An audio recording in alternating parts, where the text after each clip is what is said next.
After 2 rounds of intense action, we head to not exactly a short track, but basically a track that drives like one. My name is Feeney Dacona, here with Connor Horn and Hunter Sleppy here at Iowa Speedway for round number 3 of the Florida State Builders Area Pro Series. Guys, glad to have you back with me in the booth. We've seen some crazy action, like I mentioned, especially last week at Charlotte, even some intense stuff at Daytona. Do we think any of the action is going to die down, or are we going to just see it step up now they're going to a much shorter track?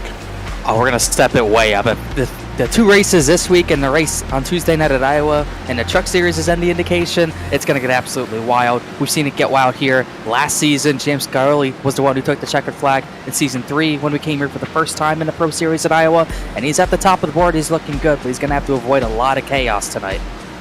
Chaos is the word. I mean, chaos, there was so much of it Tuesday night, but did have a good finish at the end with Travis Beckner and David Weishart almost threw his hat in there at the very end. But yeah, like you mentioned, Finian, it races like a short track, but to some it feels like a super speedway or speedway of some sorts as we look at the playoff picture. And like you mentioned, Connor, James Scioli, the only winner at Iowa for the Pro Series. It's hard to imagine this is only the second time the Florida State Builders Area Pro Series has gone to Iowa, but James Scioli already locked in with the win last week at Charlotte, and Justin Sogok with his win from Daytona locked in as well.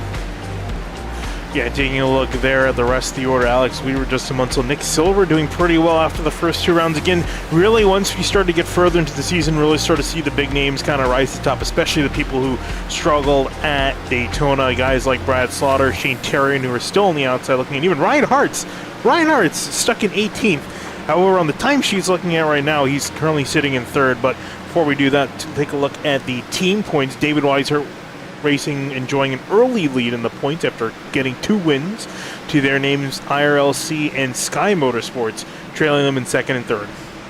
And then you see some teams that really need to pick it up. Fazekas Motorsports down in 7th is a little surprising. Also Slaughter Sim Racing down in 8th, Miller Racing. A number of teams down there who've got to get something going, and there's a lot of drivers to go with that as well. Slaughter Sim Racing, Slaughter Jr. still down in 15th. David Weishart's all the way down in 30th. Colin Fambro from David Weishart Racing in 27th.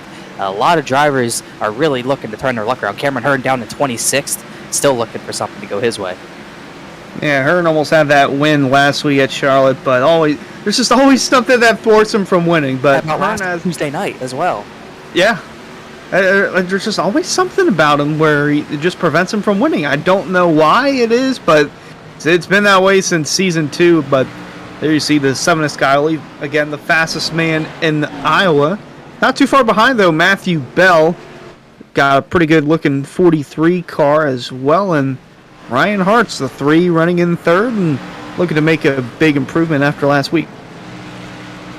Yeah, and also saw the 5 of Garrett Grant drifting through pit lane there for a second. Cameron Hearn in the 67 doing pretty well in the points. He can definitely probably use a win to his name. And then Travis Beckner rounding out the top 5 in the timesheets at the moment, as well as Mason Kane in the 31. He's had a topsy-turvy day at Charlotte last week and is doing pretty well again in the timesheets, sitting 6th at the moment. He was topsy-turvy almost on Tuesday night as well. He went on his side at a turn number 4. Travis Beckner, he's talked about him. He's 5th in the timing sheet right now. He's looking to continue a trend that's been started at this very beginning of the season. Anna Sogak won Tuesday night, and then he won Thursday night at Daytona. And then James Scioli last week won Tuesday night in the trucks at Charlotte, and then won Thursday night in the Pro Series. So Beckner, he was the winner on Tuesday night with a great battle like we were talking about with David Weishart, Alan Elwood, among others. He could continue that trend for 3 straight weeks. It would be pretty crazy if he could do that, but looks like he definitely has the speed to try it, Hunter. Indeed he does, and looking at Shane Abbey over there in the 7th spot as well. Shane Abbey's had a very topsy-turvy start to the season as well. And then you got Philip York over there, Alex Weaver, and Chris Rabel rounding out the top 10 as Anna Sogok just got pushed outside the top 10. And also want to talk about Alex Weaver in the 62, finished 2nd last week at Charlotte, looking to potentially get a win to his name in that 62 machine. Got to see if he can finish up there. Some decent damage to the rear of that car on a practice run. I think he's going to get to pit road and reset. Yeah, that's a big thing too, guys. You talk about, Calamity Corner. Again, I didn't see how Tuesday night unfolded, but I'm going to assume this quarter, as we see Travis Beckner drifting in the frame, proving my point. Turn 2 typically. Oh, and another driver hitting turn 2. These guys are just all proving my point. Well, if you can look at the turn, you could look at that's Swerve and Irvin. You could probably look from the turn 3 camera, and I would not be surprised if there's rubber going from the exit of turn 2 going to the apron. Oh, yeah. You can see it. It was just like that on Tuesday night, but you also saw the same thing out of turn 4, excuse me. So it's really not just turn 2, although I think turn 2 is the worst of it. Turn 4, we've seen a lot of drivers sliding out of that corner as well. Saw a lot of self-spins Tuesday night. So it's just a very loose exit, especially in these Xfinity cars. Low downforce, slip angle is a little bit different. You got to drive these cars different. It's going to be pretty wild. And this is, I believe, Alex Weaver coming out of turn 4. Beautiful paint scheme as well. The Kevin Harvick throwback he's running at North Wilkesboro, replicated to a T. Alex Weaver, I believe the only driver to finish in the top 5 in both races. See those bumps that he hit in the middle of 1 and 2? Oh, yeah. Those are going to be hard to navigate all race long, especially on the bottom of 1 and 2 and the top side as well. All right, on board with Cameron Hearn heading off into the sunset. See, so any of the drivers that are in VR, my condolences. I know, especially driving in VR, Iowa, sunset, driving off into turn 3, it is literally blinding. Heading off into turn, you quite literally can't see anything. You see these bumps, you see it just really have to drive over those bumps, and it'll jerk you sideways out of the corner regardless, all the way to the wall without touching it. That was pretty sporty. And this is something we didn't really see too much on Tuesday night. I think we're going to see that top line coming in 3 and 4. Travis Beckner actually did use it to get the lead away for the final time, using that top line through 3 and 4 to get the run into turn 1 and clear him at the exit of turn number 2. We saw that. That's how he made his passes on Tuesday night. It's going to be a little harder to do in these Xfinity cars, especially when they're going to be sideways from the very beginning like this. And it looks like it's going to be a night race as Hearn continues to smack the wall. But yeah, it's looking like it's going to be a night race. In Season 3, it was caked under the sun during the day at around like noon or 1 Eastern. But yeah, this will be somewhat of an advantage for drivers. More grip on the track as the moon will light over the speedway and not the sun. Yeah, night time will come out, and hopefully for a lot of these drivers, it'll mean more grip, and they can be a little bit more at ease, especially coming out of turn 2, which could be the big trouble spot here tonight. Taking a look at David Weishart here before practice is going to end. Currently running in 9th place at the moment in the timesheets. Is 1,000th off of Philip York. Actually, just passed Philip York, up to 8th for him, but practice has come to an end, gentlemen, and what that's going to mean is we're going to see these guys get out there for qualifying, and if I do have this right after being corrected on Tuesday, we should have 2 laps here tonight, as opposed to just 1 lap what we've seen so far at the bigger tracks. Yes, that is correct. You can see a lot of drivers are definitely thankful for that, especially thankful for that on Tuesday night. I was also thankful for it on Monday night because Dover's not a fun track for 1 lap, but it's going to be interesting to see what strategy drivers pull. So a lot of drivers kind of phoned it in for their first lap and just make sure the tires were at a good temperature and not too much worn, and they just go for it on their second lap. 41 drivers should take time tonight, so everyone makes the race. I believe maybe for the first time this season, everyone makes the Pro Series race. Yeah, believe so, and time is now ticking as got one of the first drivers coming up. Rob Ackley going to put down his time, see where he slots himself for tonight's race. And I also want to note, too, that it's a very slow trickle of cars out on the pit lane. There's only 3 cars out on the track. Usually you have a rush of 5-10 guys coming out to put a time down, but very slow trickle of guys. And Connor, are we surprised by that, or is everyone kind of waiting to see the track cool down and it grip up? Yeah, I think they're going to wait for the track to cool down. Like Hunter was talking about, this isn't going to be a day race. We're going to turn tonight.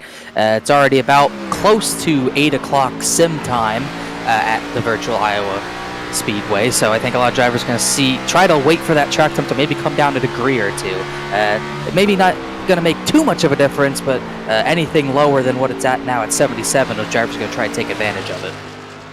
Whoa, big slide. Ackley. Here's Michael Muhammad coming through turns number 1 and 2. Hunter, he's looking like he's not wanting to run the bottom through 1 and 2, trying to avoid the bumps in the middle. Big slide there. Ooh.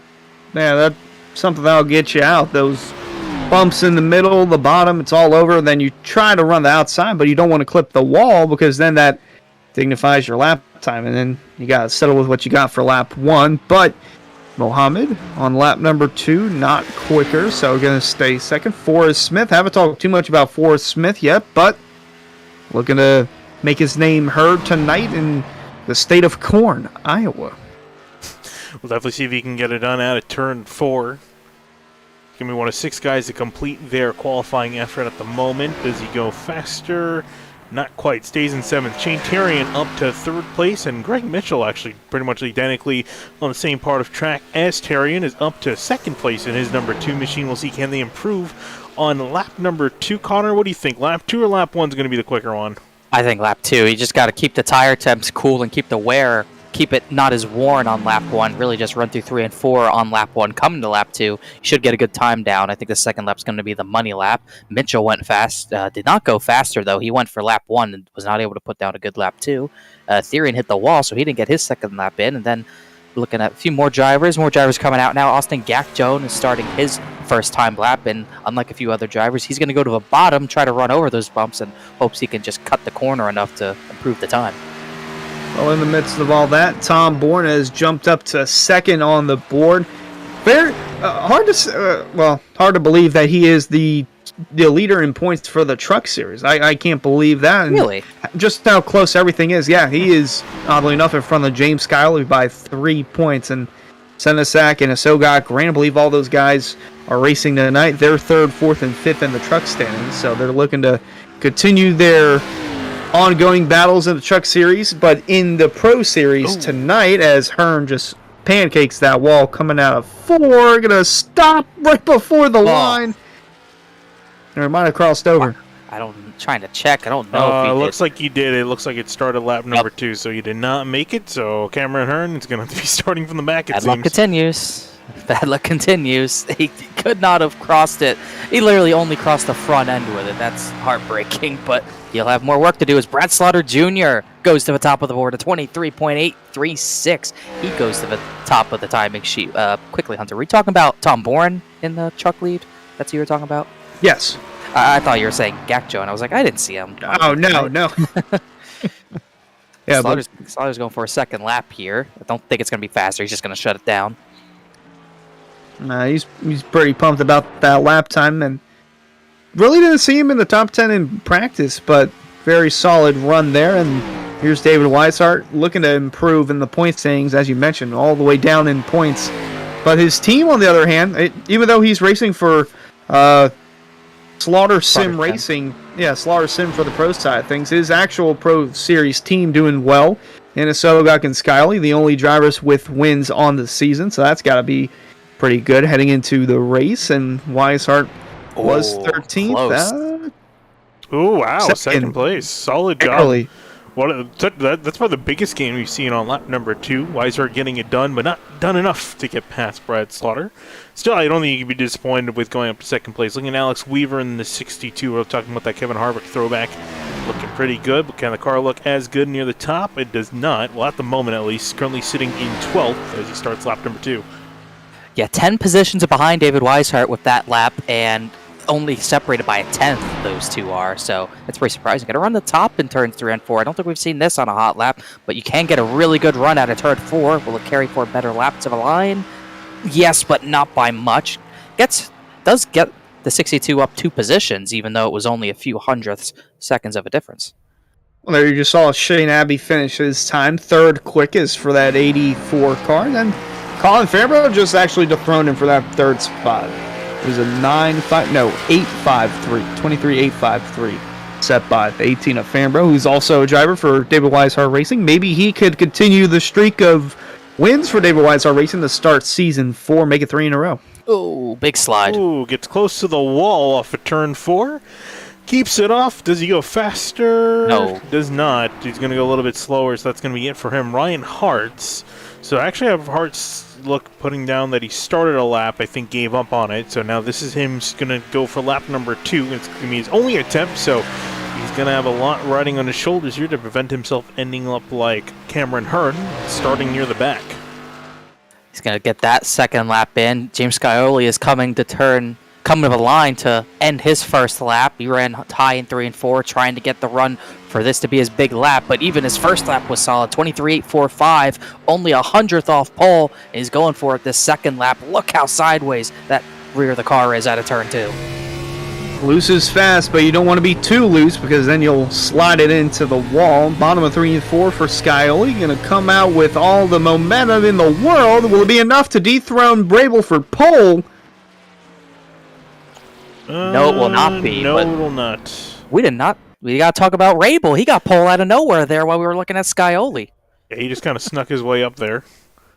And it's just parking on pit lane. So came up there unannounced, took it, Wow. and is going to be sitting on pole for the moment. 26, Ryan Dunkelberger, also have to mention him. His car jumped up to 5th place, so sitting near the top with everyone else. Trying to look at where Ryan Hartz is. I'd say Bowie Esports just jumping up out of nowhere. Rabel Yeah. on pole and Dunkelberger in the 5th spot. Still 2.5 minutes to go, and quite a handful of cars going, including Paul Irvin, just about to Bell. start his lap time. Oh, and I was just about to say, Matthew Bell by a wow. lot. Oh my goodness.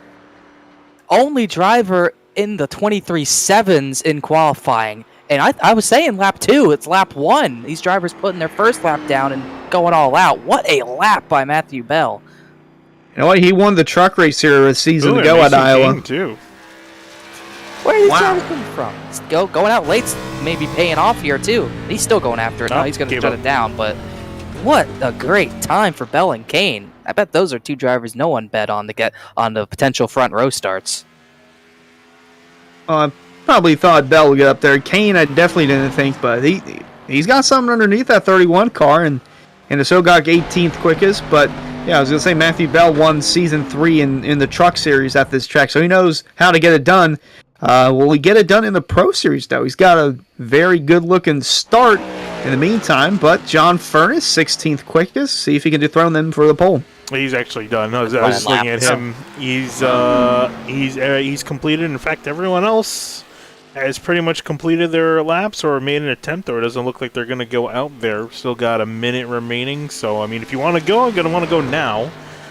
Really, only drivers eligible to make another lap are Chuck Sweeting, James Coey, and Chris Seidenfeiden, all of which have not gone out there. We know Cameron Hearn made a mistake on both. Well, actually, sorry, he made a mistake at the end of his first lap, barely crossed the line, starting a second lap, so he can't change his lap time anymore. He's going to be done. John Furness is out there running and putting some laps down, but as it stands, Matthew Bell coming up on pole. And in fact, that entire top 3 is very impressive. Matthew Bell, Mason King, Chris Rabel.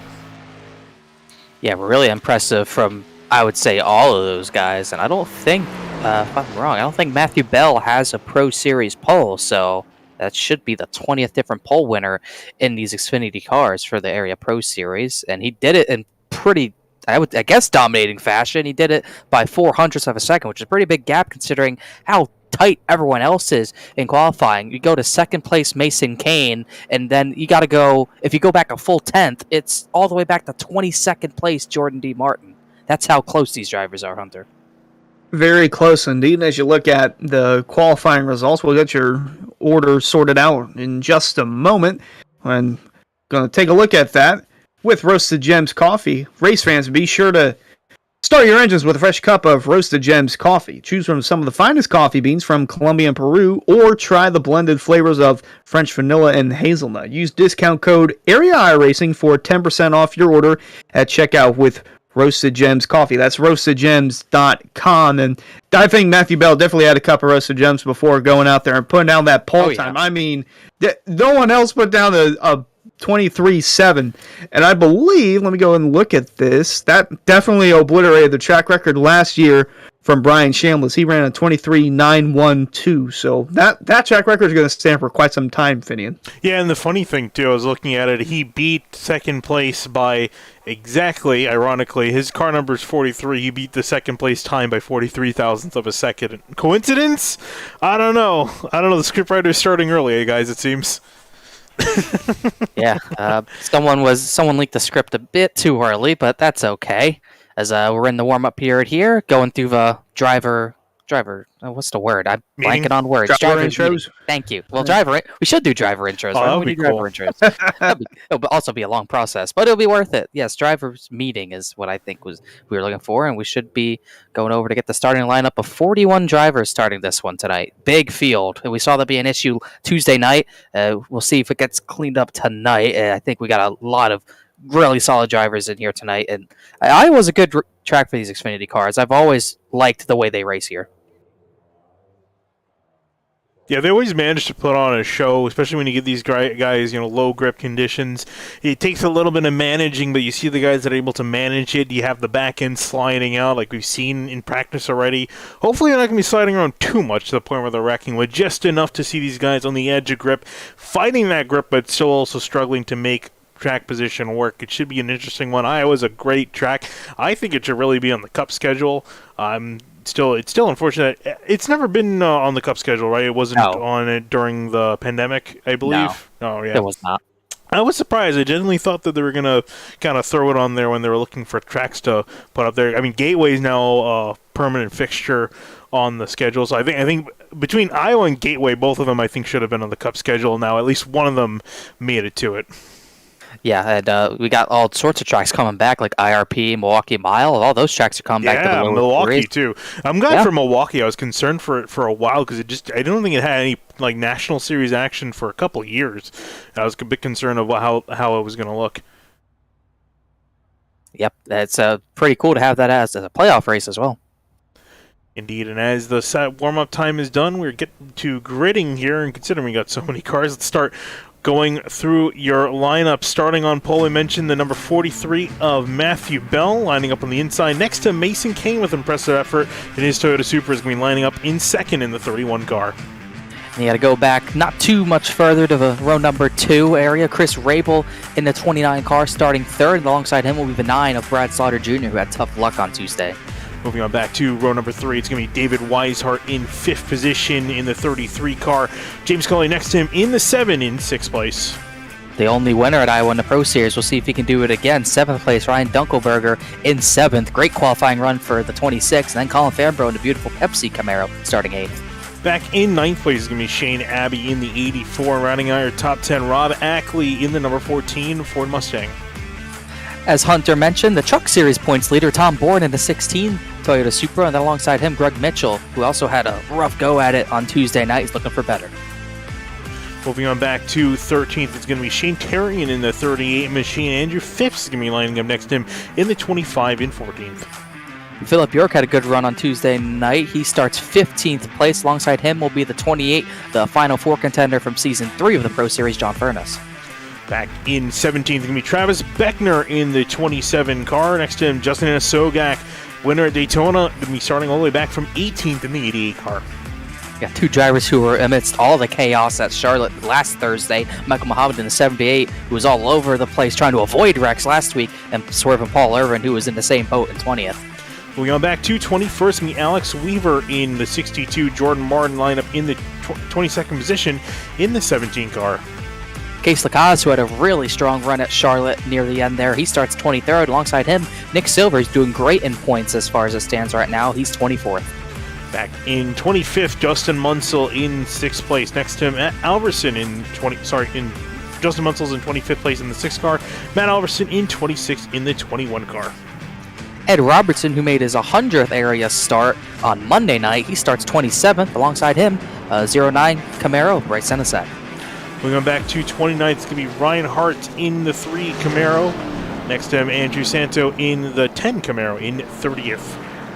The recognizable 81 Camaro, that's Forrest Smith starting 31st place. He'll hope to get through the field tonight. Same for the 8 of Austin Gack-Jones. Moving on back to 33rd, Jacob Hudson's going to line up in the 96. Garrett Krantz line up in the 5 in 34th. Steve Durham had a wild night last Thursday as well. He starts 35th in his Supra. Alongside him, the 95, another Supra, Spencer Brown. Back in 37th, going to be Matthew Cochran line up in 37. Next to him, Cameron Hearn in the 67 in 38th. And then Chuck Sweeting will be the one to start 39th tonight. And then we have Chris Seidenfaden and James Cooey rounding out the field of 41 cars to start tonight at Iowa. You can see everyone lining up here. Double file as mentioned. 41 cars coming to take the green here in the Florida State Builders Area Pro Series. Guys, we still just have a lap before green. Who are your picks to win tonight? I'm going to try to get the first pick. I feel like it's going to be pretty hard to bet against the 7, so I'm going to go for the 7. I've got Scioli tonight. I'm a fan of the trends. I'm going to stick to the trends. Travis Beckner will be the winner tonight. Travis Beckner? Where is Travis Beckner? He is Back down in the order a 17th. little tonight. Yep. He's got a long way to go. I'm going to be the boring one. I like this 43 Matthew Bell. I think he's hungry. He's definitely showing some pace, at least in qualifying. I think he's going to hang on to get the win from the pole spot. We'll see if he can do it here. Everyone getting lined up, double file. Pace car going to make the left-hand turn on the pit lane and unleash 41 cars here at the Iowa Speedway. Approaching the restart zone, Bell in control of the field, and he is off. We are green here at Iowa. 160 laps on the board.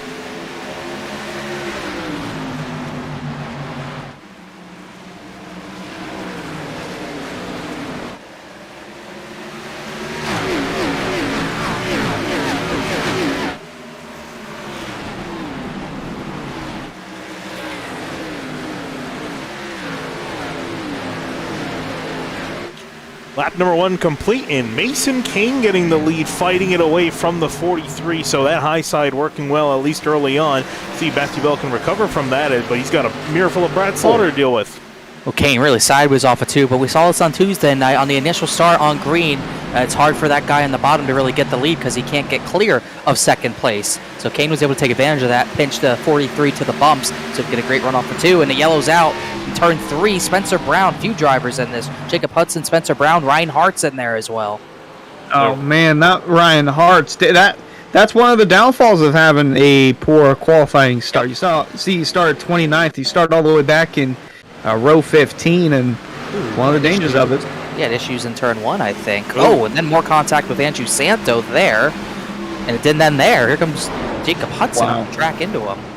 Yeah, Hudson got him, and the 95 got loose, so 2 technically separate incidents there.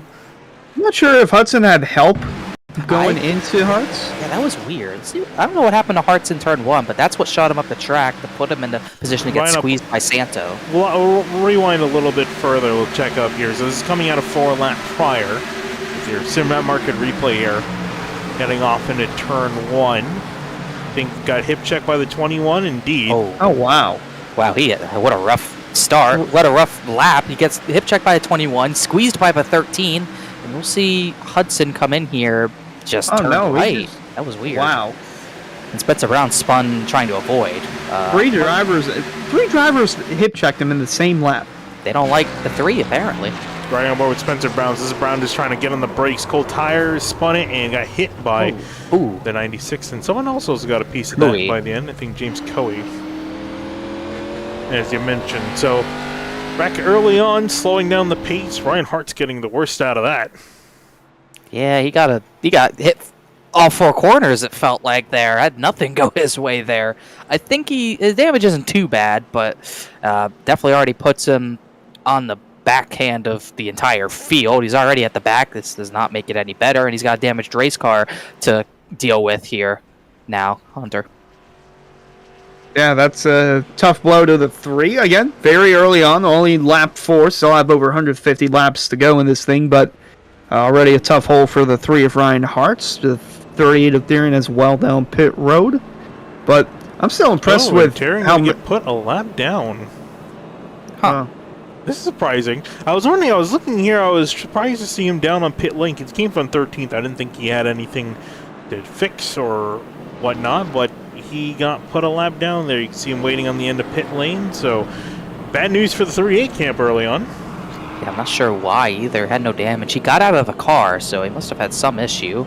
Had something else to attend to, but only going down a lap. No one else is down a lap except for, I guess, Garrett Grant, but he actually didn't start the race because of his internet issues, I believe he's having. So depending on what happens, he should get his lap back at some point, but you just never know, especially being at the very back of everything, which is not where you want to be right now. Yep, I thought I was trying to get on the onboard. I heard someone shut their engine off. I was curious to see if someone was fuel saving early on.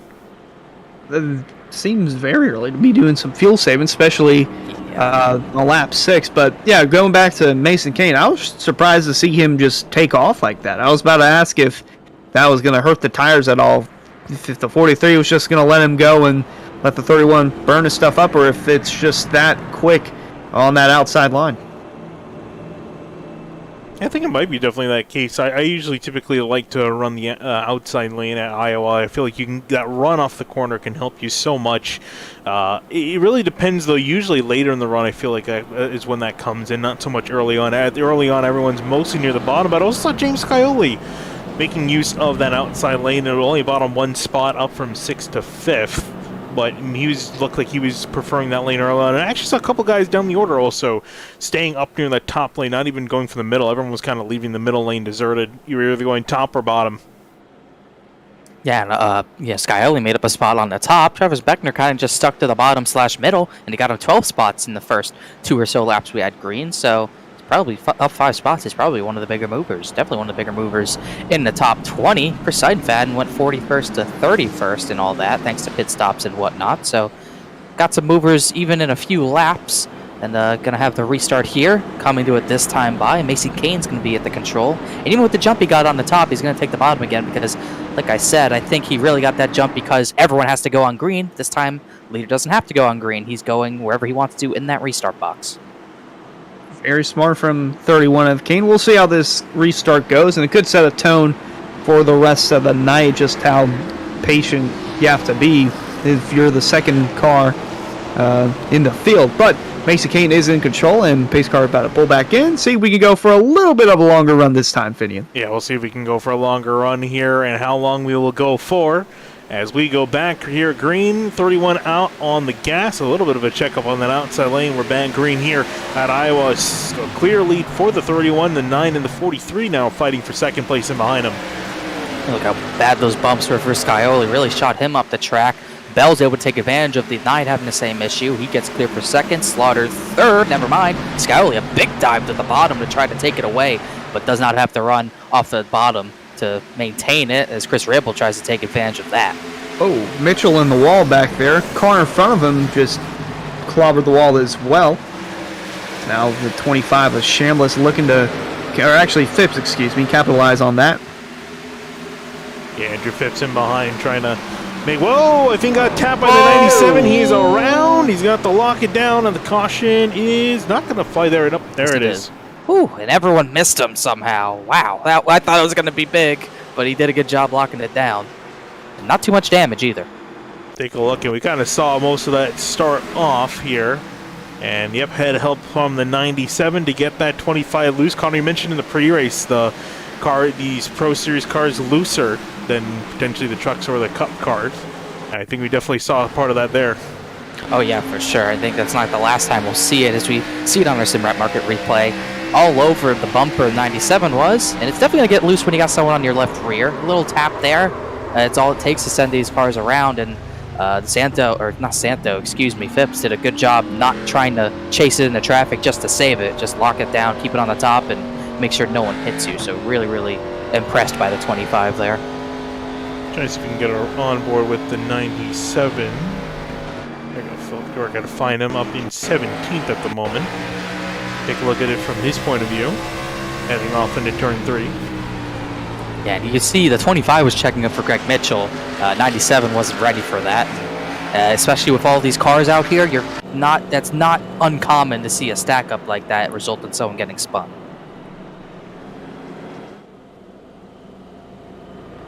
Yeah, already taken a look at a few SimRat Market replays tonight. Race fans, be sure to visit simratmarket.com for custom iRacing paint schemes, templates that are simple to use and help you stay more focused on the racetrack. That's simratmarket.com. And I'm sure a lot of these guys, at least near the front or even the middle of the pack, are already being focused pretty early on. Seen quite a bit of 3-wide action after these initial starts. Everyone fanning out, I think, just looking for a grip and just trying to get sorted out.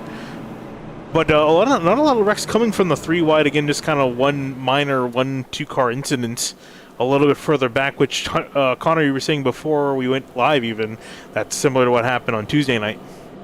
Yeah, we had a lot of that Tuesday night, whether it was someone getting hit in the left rear like Andrew Phipps just got, or someone self-spinning like I think we saw Jacob Bell do on Tuesday night. I saw a few of those, but they were very minor incidents, but it really ended up slowing the pace of the race until eventually we got one big crash in turn number 1, hoping not to see that. I think these drivers are pretty I think these drivers are good enough to not do that, but yeah, we have a lot of these incidents. I think that's because of how wide this track is, how racy this track is. Iowa, you can use 3 to 4 lanes, even though it's just an 8/10 of a mile track. It's definitely contributing to the type of racing we see and the minor incidents we see.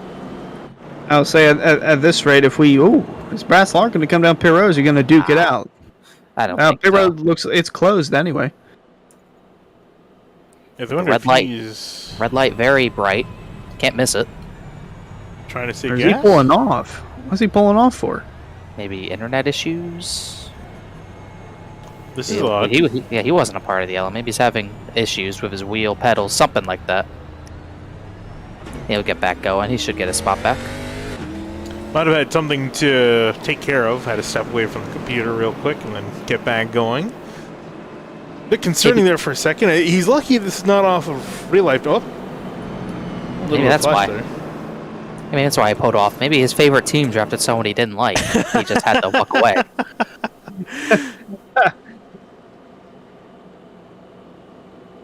He'll get back into third. Got a bunch of Camaros up there, second, third, and fourth, and then they're all getting beat by Super right now. Yeah. Who'd have thought? I mean, we're still very early into this race, but Mason Kane holding his own. And you mentioned, Connor, I believe, where's Miller Racing on the team standing? 7th or 8th? They were pretty. 7th or 8th. They were pretty deep in the owner standings, their team side of things. But Mason Kane picking up 9th. Oh, well, they're towards the bottom, and Mason Kane's trying to bring them back towards the top. And saw Travis Beckner there in that brief moment on the restart where he basically tried to replicate the Kyle Larson line over in 3 and 4. But see that 27, he's slowly starting to make his way towards the front. So he started all the way back in 17th, but as soon as he found that outside line, he's just been rolling.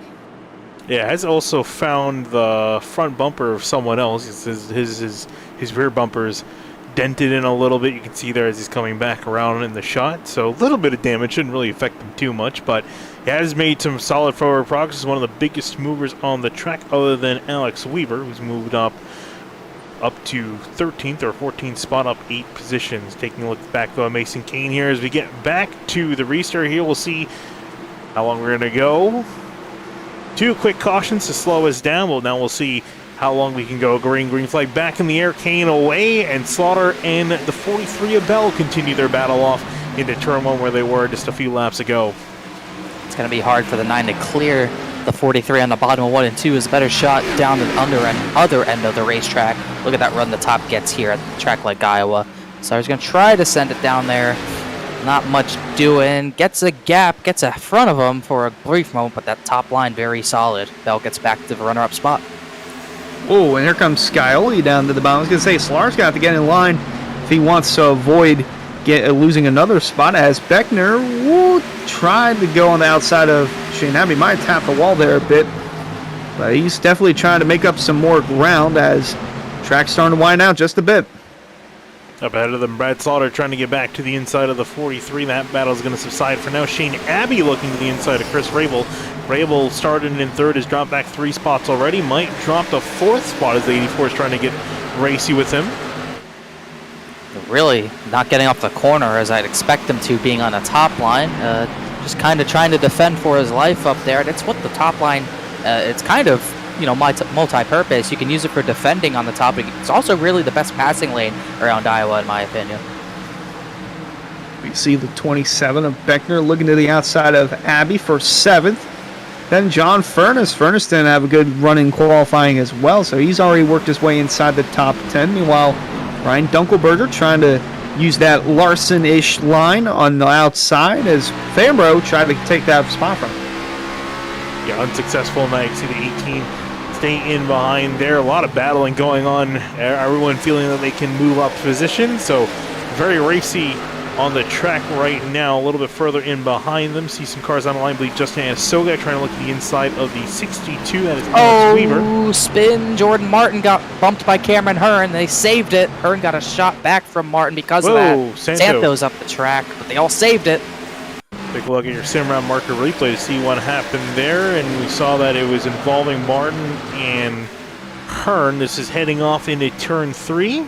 Ooh, a little bit of a tap in the left rear quarter panel, sending both cars a little bit loose, but Martin able to save it. And Hearn was able to as well. Now Hearn got the door damage. I'm sure Martin's got some himself after they both came together. They were 23rd, 24th. Muhammad. That's a crossover move without any momentum. I think he just got loose. There was no crossover to begin with. It turned into one. Trying to make it look like a crossover. This is the battle I was trying to take a look at when we were moving away from Michael Hahami, getting a little bit loose. See these guys get loose here as they fight hard off at turn 4. Ooh, John Furness in the wall. A lot of guys kissing the walls on the exit. A lot of people flirting with the limits. Here's David Weishart fighting with Brad Slaughter, who's been taking a early trip backwards in the wrong direction in the 9 machine.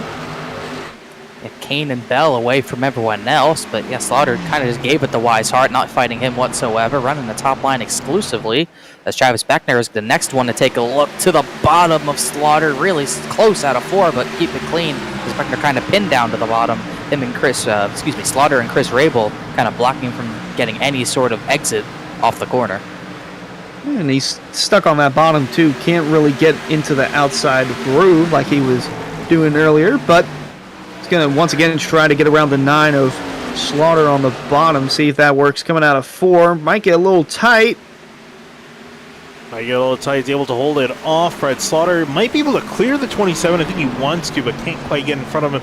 Beckner, though, pushing hard, just trying to get that car to rotate. He might be paying the price pushing this early on, but I think he feels he's faster than Slaughter. He definitely feels like he's faster, but I think Slaughter's trying to take care of the tires, and Beckner's just trying to go for track position. And if he can't get any sort of exit off the corner, he's getting pinched down like this, it's really going to be bad if we do get a long run here for his tires, because look how far he's sending it into these turns, and he's pushing really hard on exit to try to clear someone, but he just doesn't have room to slide up to clear anyone. We're with John Furness as he continues to follow the tire tracks of Chris Rabel and Brad Slaughter. Meanwhile, back up front, close to having a switch for the lead, Bell was on the bottom, didn't get the run off the corner like Mason Kane did. Right on board with the 31, shuts the door on him, coming at it too. You can see both these guys running completely different lines. Kane running high on the entry, and then Bell running low on exit. Now you see Bell switching it up, trying to see if he can maybe find some more grip on the outside, get some more run off the corner. Not that good that time, but trying to just look for speed around the racetrack. Still looking at Beckner. It's not going to end well if the tires keep going and he has to push harder. It's going to be harder and harder to make that work on the bottom. As you can see, he's really starting to lose some ground here. Rabel's going to fully clear him into the corner before Beckner fires it down into 3. In danger of losing a spot to John Furness if he can't clear anyone. After Furness, he's got a gap if he wants to get back up, because it looks like a losing battle. It looks like a losing battle. It looks like, we'll have to he'll just settle it. He'll just settle in right there, take his losses, and move on. Try to preserve the tire wear. So he's been cooking it on the bottom the last few times, and Brad Slaughter now going to try to fend off Chris Rabel. Forget everything I just said. Beckner's already back to the bottom. Well, so be it. Look at how much time he loses to Furness off the corner, though. Yeah, lost quite a bit of time. He's now under attack. Ryan Dunkelberger trying to see if he can fancy a move. 26 looking to the outside. Not much. Dunkelberger's kind of stayed put. He's back 2 spots, but he's really just kind of been running his own race, running higher than the drivers behind him. Shane Abbey is taking a look to the bottom. Nothing doing there. Fambro's sliding in the background. So we can see a little bit of a different race from what we saw in the trucks. It took a while for everything to fan out in that race. We're already pretty single file for the most part throughout the field. You can see these top 4 are the ones who are driving away from everyone. Kane, Bell, Skyly, and Weishart well ahead of Brad Slaughter Jr. in 5th as that battle for the lead starts to heat up and almost about to become a 3-car race. It's been heating up the last few laps. Skyly closing in slowly and is almost 3 wide going into the corner. Oh boy, that would have been something. But yeah, 3-car race. Weishart enjoying what he's seeing as one of his drivers trying to take advantage of it, and then racing for Slaughter Sim himself, trying to get a good point stay for those guys. And Bell looking to the bottom, not going to be enough. It's going to leave the outside open for Scioli, but still going to send it in. They're going to send it in, though, but he's really losing off on the exit speed, and I think now the 7's going to be able to get past him. Look at the run that Scully is able to get off the corner. I'm not sure if he's quite able to clear the 43, but Mason Kane trying to block up on the top. I think the 31's also lacking pace. I would say he's the slowest out of these three at the moment, but just trying to defend. And even David Weishart now trying to see if he can make this from a 3-car race to a 4-car race for the lead. And that was Bell timing his pass wrong. He tried to go to a bottom in 3 and 4. It left him vulnerable on exit and let Scioli take advantage. He himself is sideways off the bottom of 2. But that's why you got to time your passes better, because if you try to pass someone on the bottom, you get pinned down to the bottom. You could lose a number of positions, and that's what happened with 43. It almost happened to Scioli through 1 and 2. Oh, how does this change if the 33 of Weishart enters the fray? As Scioli going to look low again for the lead on Mason Kane, coming out of 2 down the back. It's just that outside line is just too powerful. But Weishart, over the last few laps, has been making that bottom work. Kane going to try and cross him over, coming out of 4. Scioli's going to take the lead, but the 31... Just going to stay not on. quite. Yeah, new leader, the 7 Scioli. Scioli up to the lead, takes it solid. It looks like almost Kane yielded that. I didn't think he necessarily wanted to fight that. He could have been more aggressive, could have tried to make that work. I think he was worried about getting passed by Matthew Bell. You see Kane go high. Bell also go high as David Weishart effectively entered the fray here, trying to see if he can get close to the 7, who looks like he might have the pace to drive away.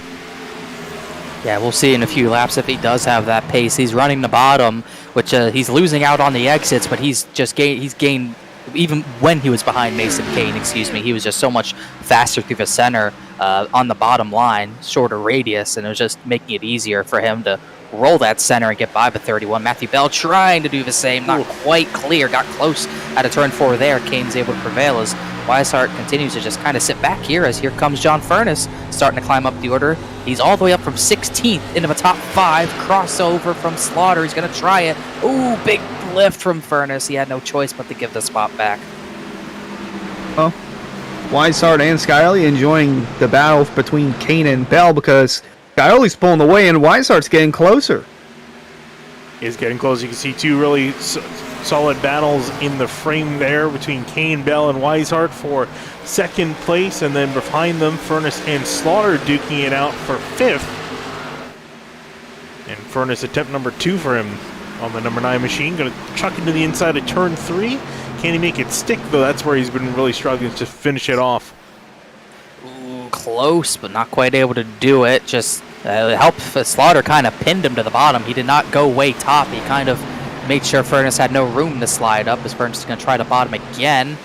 Not enough of a run through the center. Loses out on the exit, and now he's got to get back up. He's in danger of losing that spot back to Chris Rabel, who has a little bit of front end damage. Not sure where from, but not affecting him too much, as battle for 2nd still really tight. Bell is able to clear Mason Kane. Kane coming back on the bottom. Yeah, switcheroo between the 2 of them. Hunter is now Matthew Bell goes to the top. Kane now down to the bottom. It looks like the tires are starting to wear out a bit more for the 31 of Kane, as Weishart going to look down to the inside. Kane's still trying to apply some sort of pressure to the 43 of Bell, but Weishart knocking on the door, trying to enter a podium position. And meanwhile, James Scully is loving this up ahead. This is what Scully is seeing out of the mirror. He's seeing 5 cars technically all on a battle with each other as he just drives off into the sunset, letting them all wear themselves out, as he's pretty much uncontested a second up the road. We'll see what Bell can do. He's clear for the 2nd position. Kane just, I think we saw it. He led the first portion of this race, but wore the tires out a little bit too much, and he's starting to pay the price. Only back to 3rd, but Weishart's lining up for a run himself, as Brad Slaughter Jr. is starting to go here. I think he got some pressure from John Furness. I think he decided, all right, I can't have that happen again. Time to go. And he started to reel in the 33 a little bit. He's still trying to reel in the 31 of Kane. Meanwhile, just outside the top 10, Tom Bourne, the leader in points for the truck side of things, and Fambro going at it for 11th. I was going to say the top 10 really hasn't changed much as far as different drivers throughout the last 10 to 20 laps or so, but battle's still continuing right outside of it. Fambro going to clear Bourne, and 62 of Weaver trying to knock on the door.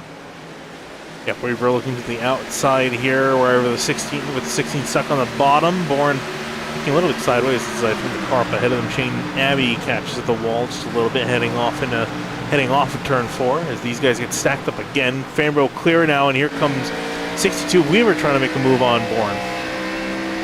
Top 5 in every race so far for Alex Weaver, trying to get that streak, keep that streak going. Down in 13th today so far, though. Up from 21st, though. Up 8 spots. So strong move through the field with that Kevin Harvick throwback. Trying to make the bottom work. Not able to do anything with Bourne quite yet.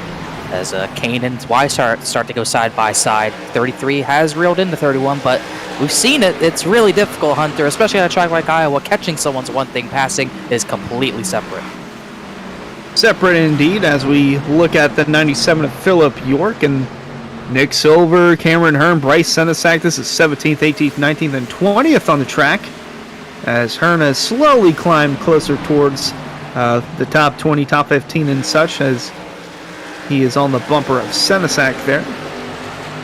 Yeah, look at that. Started 38th up to P20. Still picking him up and putting him down. And though his progress is kind of slowed down, especially when you got big battles like this, got to work through it methodically, try to find your way on by. And Connor mentioned earlier Mason Kane, David Weishart getting close to duking it out. Whoa, Weishart sideways off the corner. Lost quite a bit of time there. You're not going to be able to get by if he's sliding like that. That was a big slide for the rear tires, and that's something that does not get better on the long run. It only gets worse the more you slide them. So got to be careful doing that. Weishart, I think, is a little faster. He's got to pay attention, and his battle for 17th is definitely the focal point right now. We're going 2 by 2. This is, other than the battle for third, the most action right now. Is these drivers are all over one another. Justin Anasogak, Greg Mitchell are waiting behind, seeing if they can get a piece of this. As, ooh, Silver thought he was clear. They almost came up in front of Philip York. Wow, look at Greg Mitchell in behind. Going to throw it to the inside. Justin Anasogak and Mitchell are both going to join the fray. So effectively a 6-car battle for 17th. Whoa! Woo. Almost didn't get away with that one. York's going to really check up in the 1. Senesac's going to take the spot as well, Hunter. Oh, here comes Cameron Hearn. Hearn almost smacked the bumper of York going into 1. Might have clipped the wall there a little bit out too, but definitely a focal point, as you mentioned, Connor, where battles are starting to increase more and more throughout the mid part of the field, as Senesac couldn't quite get underneath Silver, and Mitchell and Hearn continue to go at it, heading into 1. Great battle on the track there. Also another battle up ahead. Travis Beckner, Ryan Dunkelberger duking it out. Beckner on the attack. Dunkelberger trying to defend his 8th place spot. Looking to the inside. Shane Abbey catching the wall and behind him. Yeah, Abbey's tapped it a few times, but not enough to really make a dent on the right side. Beckner trying to hang on the right rear, can't do it. I think he's fallen back a little bit after he got up close to the top 5. So he's fallen back a little bit after that, as we still look at Mason Kane trying to defend for his life for 3rd place. Weishart can get there. He just really hasn't had a legitimate attempt to pass him yet. No, it's basically just a one-groove track, as Weishart, again, he's trying to look low and find something around the 31 of Kane, but it's just not enough for now, as Fern is still buying his time, and still looking back here as, oh my goodness, Mitchell, Hearn, and York continue to fight for position, and Jordan Martin can enter the fray now. Oh, that's a Larson line if I've ever seen one. Wow, Philip York was way up there. 3 wide, don't squeeze, look out. Hard fighting for position here amongst all these guys. Cameron Hearn still only in 20th after this all settled. Hasn't really moved up since we've seen him, although now York. And how about Reinhardt? Haven't seen a whole lot of him for a while. Started in 29th. It was the 97s coming down to pit lane. A bit early, I would say, for pit stops, but 97 coming on down. But Reinhardt's, after getting damage on the first caution, coming down to pit lane to fix it. After starting in 29th, he got put back all the way down to 40th. He's now up to 22nd. And meanwhile, for 3rd, David Weishart was finally given the position. Mason Kane pretty much gave it to him the same way he gave up the lead to Scioli in turns 3 and 4. So see what the 33 can do. He's got pretty much clean air now. Matthew Bellows pulled out about 1.5 seconds in front of David Weishart. And then after the 43, it's another 1.5 seconds to James Scioli, who's really been just laying solid laps down. Scioli about to, as I say, he's about to catch some lap cars here, and got to that part of the run where lap cars might play a factor, might not, at least not for the 7 of Scioli, as he's got a 2.5 lead over Matthew Bell. And kind of just taking a look ahead from the overview, you can see most of the cars still on one half of the track, but everyone's mostly getting spread out. I could still see that battle for 17th is still brewing hard. Or now more of a battle for 20th. You see it's still a huge gaggle of cars in behind Cameron Hearn. Also a battle heating up for 9th. Beckner is continuing to fall back. We knew this was going to happen. We saw how hard he's pushing his tires early, and it's certainly biting him right now as he's almost going to fall out outside the top 10. But Shane Abbey, another driver who just can't make that bottom work, and Fambro and Munsell. I haven't talked about Munsell yet tonight, but those are two drivers who are going to take advantage of someone trying to make a pass on the bottom. You just can't make it unless you have no one else around you. Yeah, Munsell in the 6th. Been quiet tonight. He's had a fairly solid start to the season. Got a good break there last week at Charlotte, and then chaos unfolded. And looking to continue to add to the success that he's had so far in season 4. It's just a spot shy of that top 10. It's getting a little wide in turn 2, trying to get the run, use the run to get a hold in that 11th place. Abbey still trying on the bottom, and Munsell's following in Fambro, and then Beckner, as they're all really chasing Beckner at this point, and up ahead of them. Battle's now closing up. Kane's going to continue to slip on back. Sorry, Abbey got the bumper from Weaver there. I don't think it was intentional, but they got sideways, but they sorted out. But yeah, I think you're right. Everyone's trying to chase this 27 as he falls back, and I would not be surprised if you see Beckner be one of the first drivers to come down the pit road from top 10, because he is really lacking pace right now. Yeah, I think a good bit of guys are going to want to come down and replace their tires immediately as Slaughter continuing to fight with... Ooh. Wow. That is Dunkelberger. Yeah. Solid run there, by the way, for Dunkelberger. He's been slowly moving up the order, catching a lot of the guys that are starting to fall off. Travis Beckner, Brad Slaughter, now look like he's also going to be trending in the wrong direction. And just up ahead of them, still looking at Mason Kane, trying to hold off Furness and Rabel, charging on his back bumper. Yeah, Rabel's really coming up good in this long run. He's been very consistently 5th or 6th this entire run, and you can see everyone's moving up high. It's not just Mason Kane now. A lot of drivers in the back. Ooh, as I was talking about that, Brad Slaughter Jr. Yep, I didn't expect him early, but he's going to be the first one in the top 10 to come down. I was about to ask, Connor, when would be the perfect time to come down pit road, especially during a green flag run? If we were going to two-stop it, which I would personally think is the strategy here on fuel, I think you would want to pit around probably 50 to 55, but we're past that. But I think there's a lot of worry of drivers if you pit early or when you want to, you might get caught out by a yellow. We saw that on Tuesday night at Charlotte where the leaders pit early and they got caught out. Slaughter has actually called it a night. So that was not a strategy call. So that was very weird. He has something going on, I would think. I don't know if the fuel can make it to lap 80, but if it can, you're trying to get to that. But I would not think that's what we're going to do as we look at the Simrat Market replay. That's how much they're driving. Bit of a Code Brown moment for Shane Abbey heading off turn number 2. It's like Andrew Santos is going to come in from 34th. I would not expect the fuel to be able to go 80 laps, but if these drivers can stretch it, that's what you want to do. But I personally would rather go for the two-stop, especially with how much the tires are wearing out. David Weishart's a full second and a half, close to a full second and a half off his best time.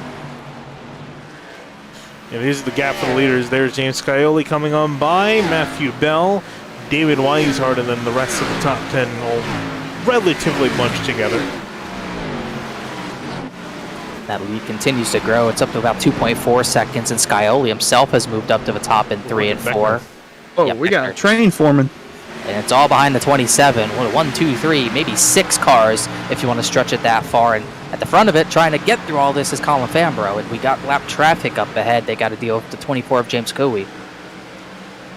Whoa.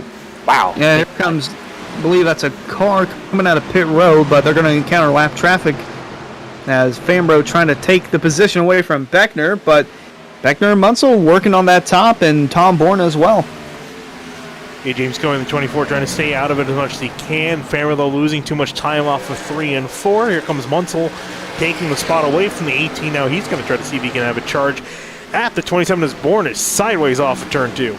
He's wheeling it, but he's doing a good job. It's almost to the point where Beckner's slowing these drivers up so hard, and you can't pass him on the bottom because you don't have enough momentum. You might have to get physical. You're losing so much time to Ryan Dunkelberger in 7th and everyone else ahead of him, too. This is the point where someone's going to have to get physical and lay the bumper to the 27, or have him make a mistake like that and run way high.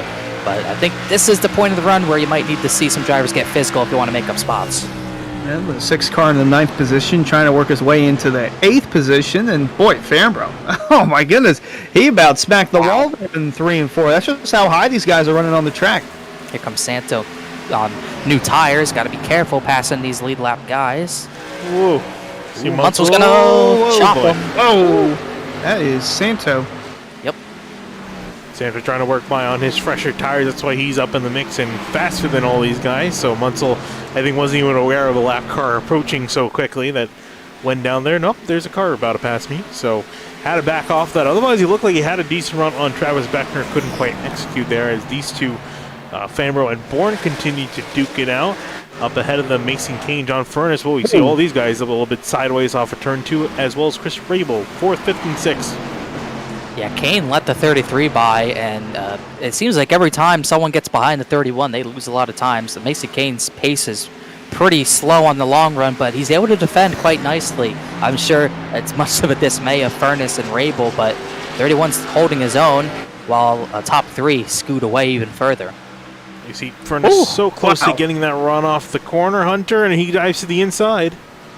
Furness is indeed to the inside, looking for that 4th position. Rabel kind of watching on. Going to get a little bit tight there. Here comes Santo entering the fray, as mentioned. Got newer tires. Going to try and navigate his way around 4th, 5th, and 6th without making contact with anyone. But without close to running, I'm not sure if that's going to be the case. Yeah, curious if he's going to be patient and trying to make a move. Oh, in the background, Travis Beckner sideways and almost wrecking off a turn 2. That could have been disastrous. And that's 27. You can see how far he's falling off. He got loose and came down into Munsell, so hit Munsell and Fambro get by, but Munsell gets damaged from that. As you can see on our replay here. 27 up the track, trying to turn off the wall. He's so sideways and bam, big hit. Lucky not to have a crash there. Take a look off the nose of Colin Fambro as well before we head back live. This is off the corner. Wow, I'm kind of amazed that there was as much of a hit. Beckner did a great job just trying to keep that car going in the right direction as we come back live. They're still racing for that spot. Battle for 8th. Munsell's got it. Fambro wants it as well as Beckner and Bourne. But Beckner really at this point can't really want anything. It's a matter of just holding on for dear life. At this point, I think it's definitely everyone's trying to make the lap 80 and do the one stop. No doubt about that. Was not sure about how far the tanks could go, but should see everyone come down close to 80. Here's another 4-way battle. Chris Rabel finally getting around the 31 of Mason Kane. I'm amazed that Rabel got around. Furness has been working on him for 10, 15 laps, and he's not been able to get by. Yeah, I think the 31 was loose because of the 28 on his bumper. He went way up the track and allowed Rabel by, and now Furness is still stuck behind, and he has another driver he's going to have to deal with. Ryan Dunkelberger has caught these two. Great run for the 26, and he might be next in line to take a shot at the 31. Ooh, Furness trying to catch his Bowie Esports team there, Chris Rabel, and yeah, very great run for Dunkelberger in the 3rd race of the season, season 4 here. The Florida State Builders Area Pro Series got a good show going on here. Whoa! Oh, that is Munsell and Fambro, as mentioned. Good show cooking up here, and I had a couple early yellows, but got a nice long green flag run going on. Pit stops just around the corner, and battles plenty throughout this pack. Plenty of battles, plenty of aggression here from many of the drivers in the top 10. As they look from one battle, the other battle starts to heat up. Here's his battle now. Oh, Furness and Dunkelberger dooring each other off of turn 2. And the 26 trying to work that outside, which has been very friendly to him and his forward progress. We talked about him constantly moving up and down the order. He went back a little bit. He started in 7th, is finally back where he started. But he's looking pretty good at the moment. Might be able to gain some more spots as pit stops. So at least both of us or all 3 of us in the booth, I think, are considering going to happen around lap number 80. I would think so. Furness, that was a little bit of hip check to Dunkelberger, but they got away with it. Beckner's falling back to 12th. I'm still thinking he should be one of the first ones to come in, but I think everyone's waiting till the very end of their fuel because you do not want to get caught by a yellow here. You'll go down 2 laps if you get caught by a yellow at the wrong time, so that's a big risk to take. Still really no one at the front to pit. Pretty much almost everyone's still on the lead lap. We've got 33 on the lead lap. Matthew Cochran not too far ahead of our leader. Wow. Take a look at our leader and see what he's dealing with at the moment. Still not a whole lot of lap traffic up ahead of him because everyone's kind of still relatively bunched up together, pretty much 8th on back. As you're looking at Greg Mitchell, Shane Abbey, and Travis Beckner all duking it out. You also throw in Rob Ackley as well. Ackley's one who's trying to claw back. He went down the order at the very beginning of the run, and he's kind of stayed in 15th since then.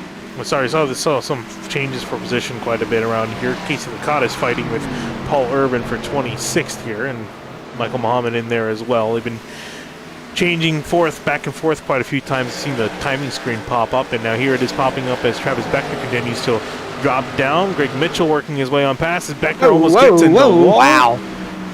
He's driving like his owner Dawson Miller's favorite restaurant, Piggly Wiggly. That 27 was out of the corner.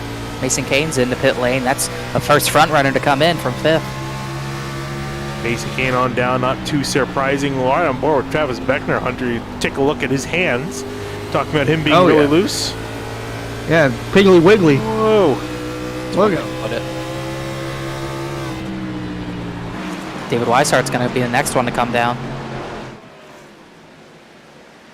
Oh, this should bring the front runners in here. I would say this is going to open the door for pit stops, like you mentioned, Connor, right around lap 80, right around the fuel run. Not sure how many more laps these guys can go, but it's all going to matter when that 7 comes down the pit. And here comes again, you have to execute your pit stop here perfectly, because if you just slide your pit box just a bit, that could cost you a few positions or even more. So you got to take your time. And whoa, there's Burger. Watch those barrels. They come up in a hurry. So that's a number of the front runners for now. Here comes Skyelli. Had to respond to Bell. Cannot give him a few laps with fresh tires. So Skyelli's going to make sure to not give him any sort of advantage. Beckner will be in this time as well. I think Bourne's coming. No, he's not. But Beckner definitely is. I was going to say, surprised you didn't see Beckner come in early. You thought he would have been one of the first guys to come on down, but he wanted to wait out, I guess, and have better tires towards the end of the stint. And behind them, Andrew Phipps coming in as well. So it's been a slow trickle of cars on to pit lane, including the leaders. So we'll see. Really be interesting to see now where everyone ends up, because I feel if they haven't been scattered already, they're going to be completely scattered by the time go back green. By the time they all cycle out. Whoa! Furnace sideways on pit lane. Don't get a speeding penalty. This is not a dirt track. No, it is not. I'm trying to see. Also got to make sure you don't get speeding. We saw a lot of very fast entries there. I think everyone's good for now. Yeah, this is a Still waiting on difficult pit lane to get to. You have to turn really hard right, jump with the brakes. Oh, man. Could not get closer to those barrels with the right rear. Fambro, he took the lead. He's in. This is going to bring down a lot of the rest of the majority. Shane Abbey, Rob Ackley, Jordan Martin in as well. Tom Bourne staying out there. Trying to see where the leaders cycle out. So from the looks of it, it's going to be James Scully. There he is, trying to find where he was on the racetrack.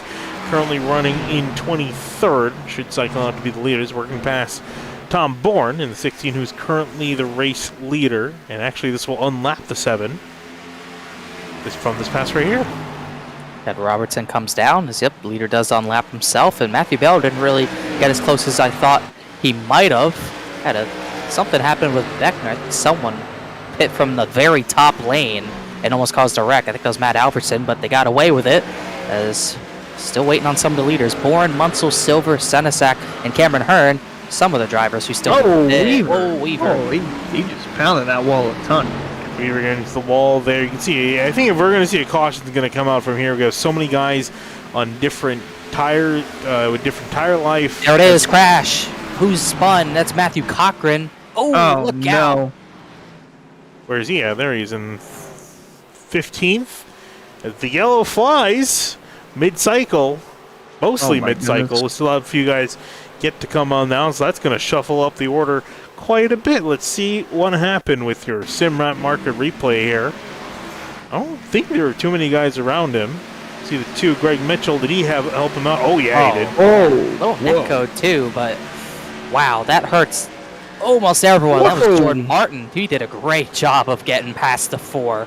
Scioli was the only driver who pit to get back on the lead lap as well, so everyone else has to take the wave around. This really plays well in the Scioli's hands, but you can see right here, Mitchell gets to the bottom. I don't know if they would have hit, but iRacing said otherwise, and that's going to really shake things up. Might have traded paint a little, but definitely don't think it would have resulted in that. So here comes everyone who did not pit. Bourne, Munsell, Silverhern, Anna Sogak, Casey Lakatos, Michael Muhammad. All of these drivers getting an absolute gift. Absolutely, especially Casey Lakatos from Central United.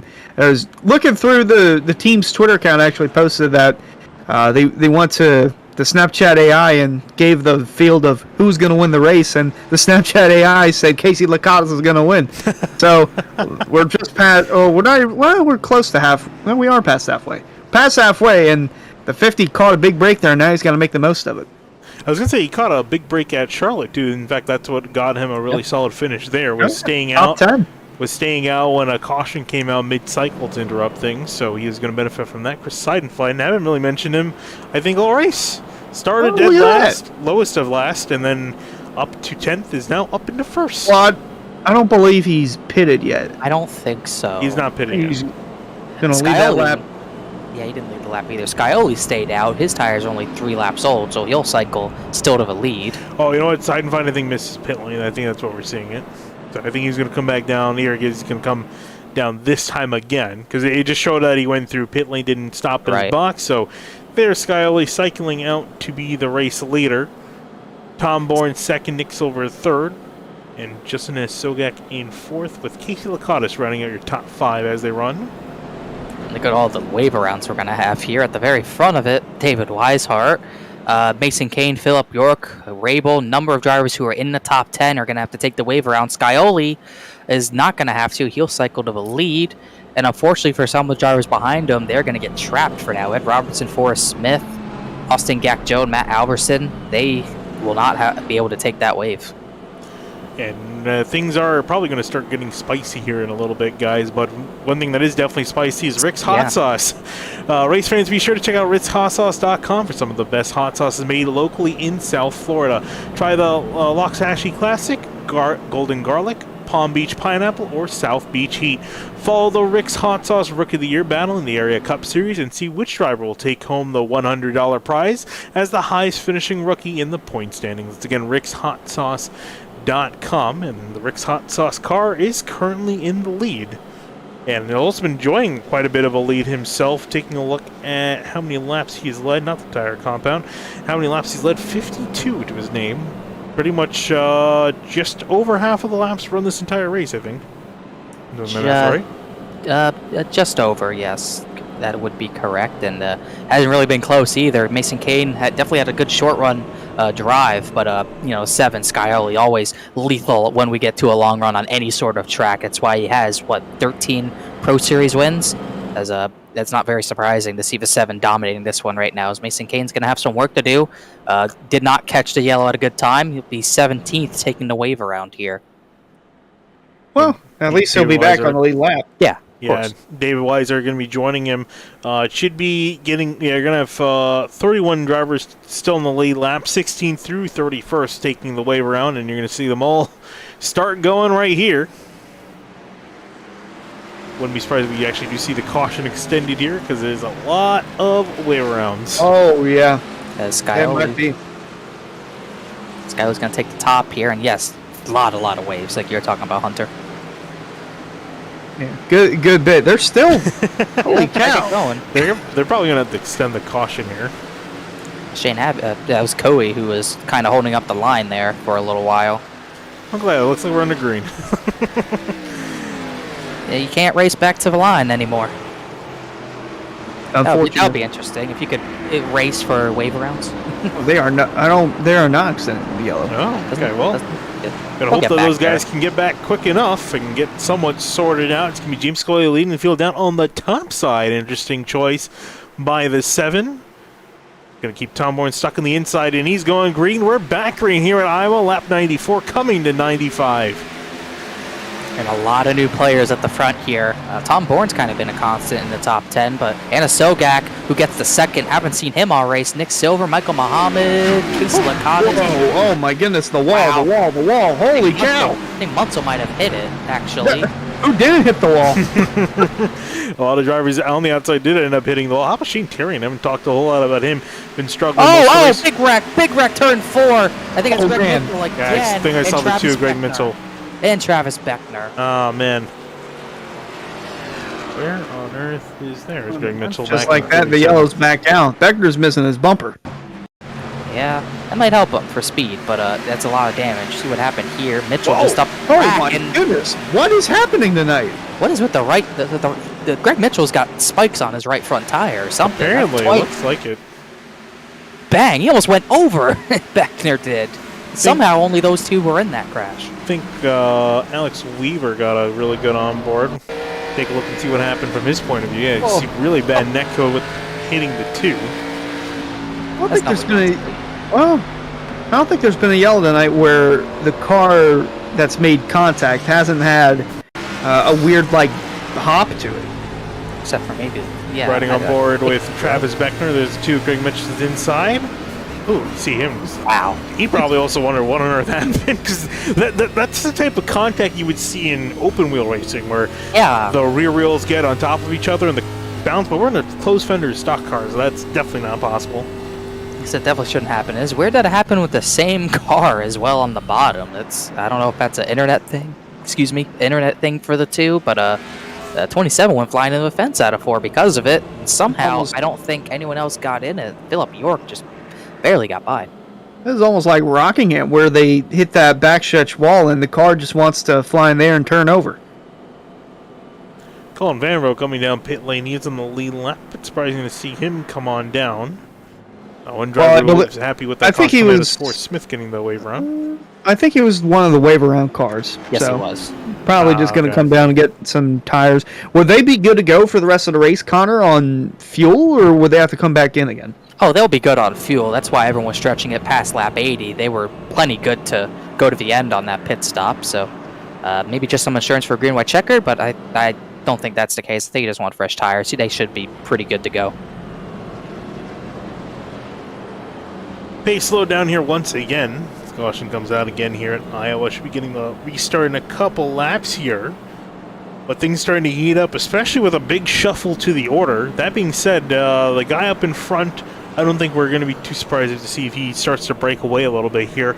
I'm hard-pressed to find any of the drivers near in the top 10 that could try to stay with him at the moment. I would say maybe the 16 is Tom Bourne, and maybe the 30 is Shane Terrian, maybe even Cameron Hearn, who's been struggling to get to the front all race long. And we talked about him making that mistake in qualifying, starting near the back. He is still paying from that mistake. He's not entirely caught back up yet to probably where he should be. Still in 10th. Probably could go a few more spots to be, I guess, where he should be probably pace-wise. Yeah, we'll have to see if he can get a little bit back further up into the field. But yeah, he had the contact with Jordan Martin, and he was able to not get too much damage out of it. But yeah, it really dropped him down the order. But he's back in the top 10. That yellow could be the thing that turns around his luck, possibly. A knock on wood. He's up 38 from 38th. He's up 28 spots to 10th. He had something go his way tonight, but still got just under 60 laps to go when we go back green here, and he's looking for a little bit more. Taking a look at all the drivers that were up near the front, up inside the top 5, or better side of the top 10. And now all scattered completely about outside the top 10, top 15. So they have some forward progress still to make. And guys, I think odds are probably going to be in for quite a few cautions to the end here, especially with now significantly less laps on the board and a lot of quick guys near the back. Yeah, I would not be the least bit surprised. So, like we were talking about that, a lot of new players in the front. Justin Anasogak, our Daytona winner's up to 2nd, which is very solid for him. Nick Silver, Muhammad, Lakatos, Therian, Sorvin Irvin, And also, Steve Durham's up in 9th. I've not talked about him tonight, but he's up in the top 10 himself. But yes, a lot of new players who might not be as fast as the guys coming from off the wave around line. It could make for some 3 to 4 wide action, and you're very rarely going to be able to get away with that without some sort of big yellow. We've had other crashes have maybe 2 cars max, just like on Tuesday night, but hopefully it's not the same result as Tuesday night, where a number of small crashes turns into something huge. Yeah, we'll see. As there's less than 60 to go. It'll be 15-9 when they come across the stripe, and the front row consists of the only winner so far in Season 4 of the Florida State Builders Area Pro Series. James Kiley, the most recent one from Charlotte, going to restart as the leader on the bottom. And on the outside is the Daytona winner, Justin Anasogok, the Eskimo from Alaska. We'll see how this one goes for them. Indeed, we'll see how it goes. Pacer going to make the left-hand turn off the pit lane. We'll see if it's going to be the last time we see it here tonight. Can we go green all 60 laps at the end? Is definitely a possibility, but we'll see what these guys have in store, because the action's definitely going to start to kick up as we go green here at Iowa. Again, I see the 43 in the background. Matthew Bell making it 3 wide to the inside, and Mason Kane going to join him as well. That's almost 4 wide, but they made it work. Nope, contact! Mason Kane! Oh, Weisehart's flying! Someone else is flying! My. And Brable's in the fence as well. And that's the big one we were fearing right there. Furnace with damage, Fambro with damage. Huge wreck. What in the blue moon just happened? Weishart just started doing cartwheels down the backstretch like there was no tomorrow. And Rabel as well went flying. I think that was Chris Rabel also upside down. Yeah, you don't really show such a big one with Tony Talladega and I guess Atlanta now. Not really Iowa. Oh, that was netcode. And look at Weishart and Rabel got wedged into the fence. Look how many flips that 33 did, and Rabel's back there bouncing like a beach ball. I've never seen such a violent wreck at such a small track. I think this is Jacob Hudson who makes contact with him right there. A little big netcode, actually. Senesac got a piece of that. Phipps flew in there. Phipps came flying in there, and then I'm surprised that both cars, Weishart and Rabel, were bouncing off along the safer barrier. Like they were just bouncing along it. Like that's just crazy to me. These cars get light at 100 miles an hour, apparently. Oh gosh, I didn't even notice that he was right behind Weishart. That's why he went into the fence, because he got sandwiched into the air. Rabel did. Round of applause with Shane Abbey and see if he got any better look at this. Whew. Wow. Not really. Oh, and Mitchell just tagged the Sabatina Martin there. Take a look at Jordan Martin as well. See his onboard, what he saw out of the hood of his car. I think he probably saw everything. He's one car on the fence, 2 cars on the fence, and then he got hit from behind. Oh, and then Greg Mitchell came flying in there as well. Greg Mitchell did that a little bit last night too. Just had nowhere to go on this case, went to the bottom. Everyone kind of funneled down there. A lot of VOL is going to come from this one. A lot of attrition is going to come from this one. We saw a lot of drivers go out last night, and this is going to be the same case tonight. Weishart, Shane Abbey are pretty destroyed. Take another look at it as well. A lot of big names in that wreck. Guys are running near the front. Their car, if not destroyed, pretty much next to destroyed. Taking a look at the list, looking at Mason Kane down on pit lane, getting that car repaired. David Weishart, I'll be surprised if he gets that car back out there on the track. John Furness, heavy damage to his number 28 machine. Chris Rabel's car also has definitely seen better days. John Furness, another driver who was top 5, top 10, pretty destroyed on pit road. Greg Mitchell sitting there. Alex Weaver, absolutely totaled. Ed Robertson looks okay, but he's also sitting on pit road, and that's not the end of it either. There's still so many destroyed cars out there after that one. I mean, honestly, with the way the cars have been acting tonight whenever there's an incident, I mean, I don't think we've seen a caution where a car hasn't bounced weirdly, so not totally surprising to see the 33 and the 29 go upside down in that scenario. And I was going to say, Senesac was missing the front bumper and the rear bumper, too. Wow. Bryce Senesac joining the modified division. He does he have a spoiler on it? He barely. does. It's hanging on by a thread. Yeah, Yeah, it's like when they let Chase Elliott go out there and over a bumper. You're good. Hey, did you guys know that Chase Elliott's racing next week at Dover? No, I did not know that. How long has it been since he's in the car? Has he been in the car since the Martinsville and Dega? Oh, okay. And now Dover. But yes, we're very aware thanks to the 20,000 ads on. I keep getting the promoted tweet about it. I know. I watch NASCAR.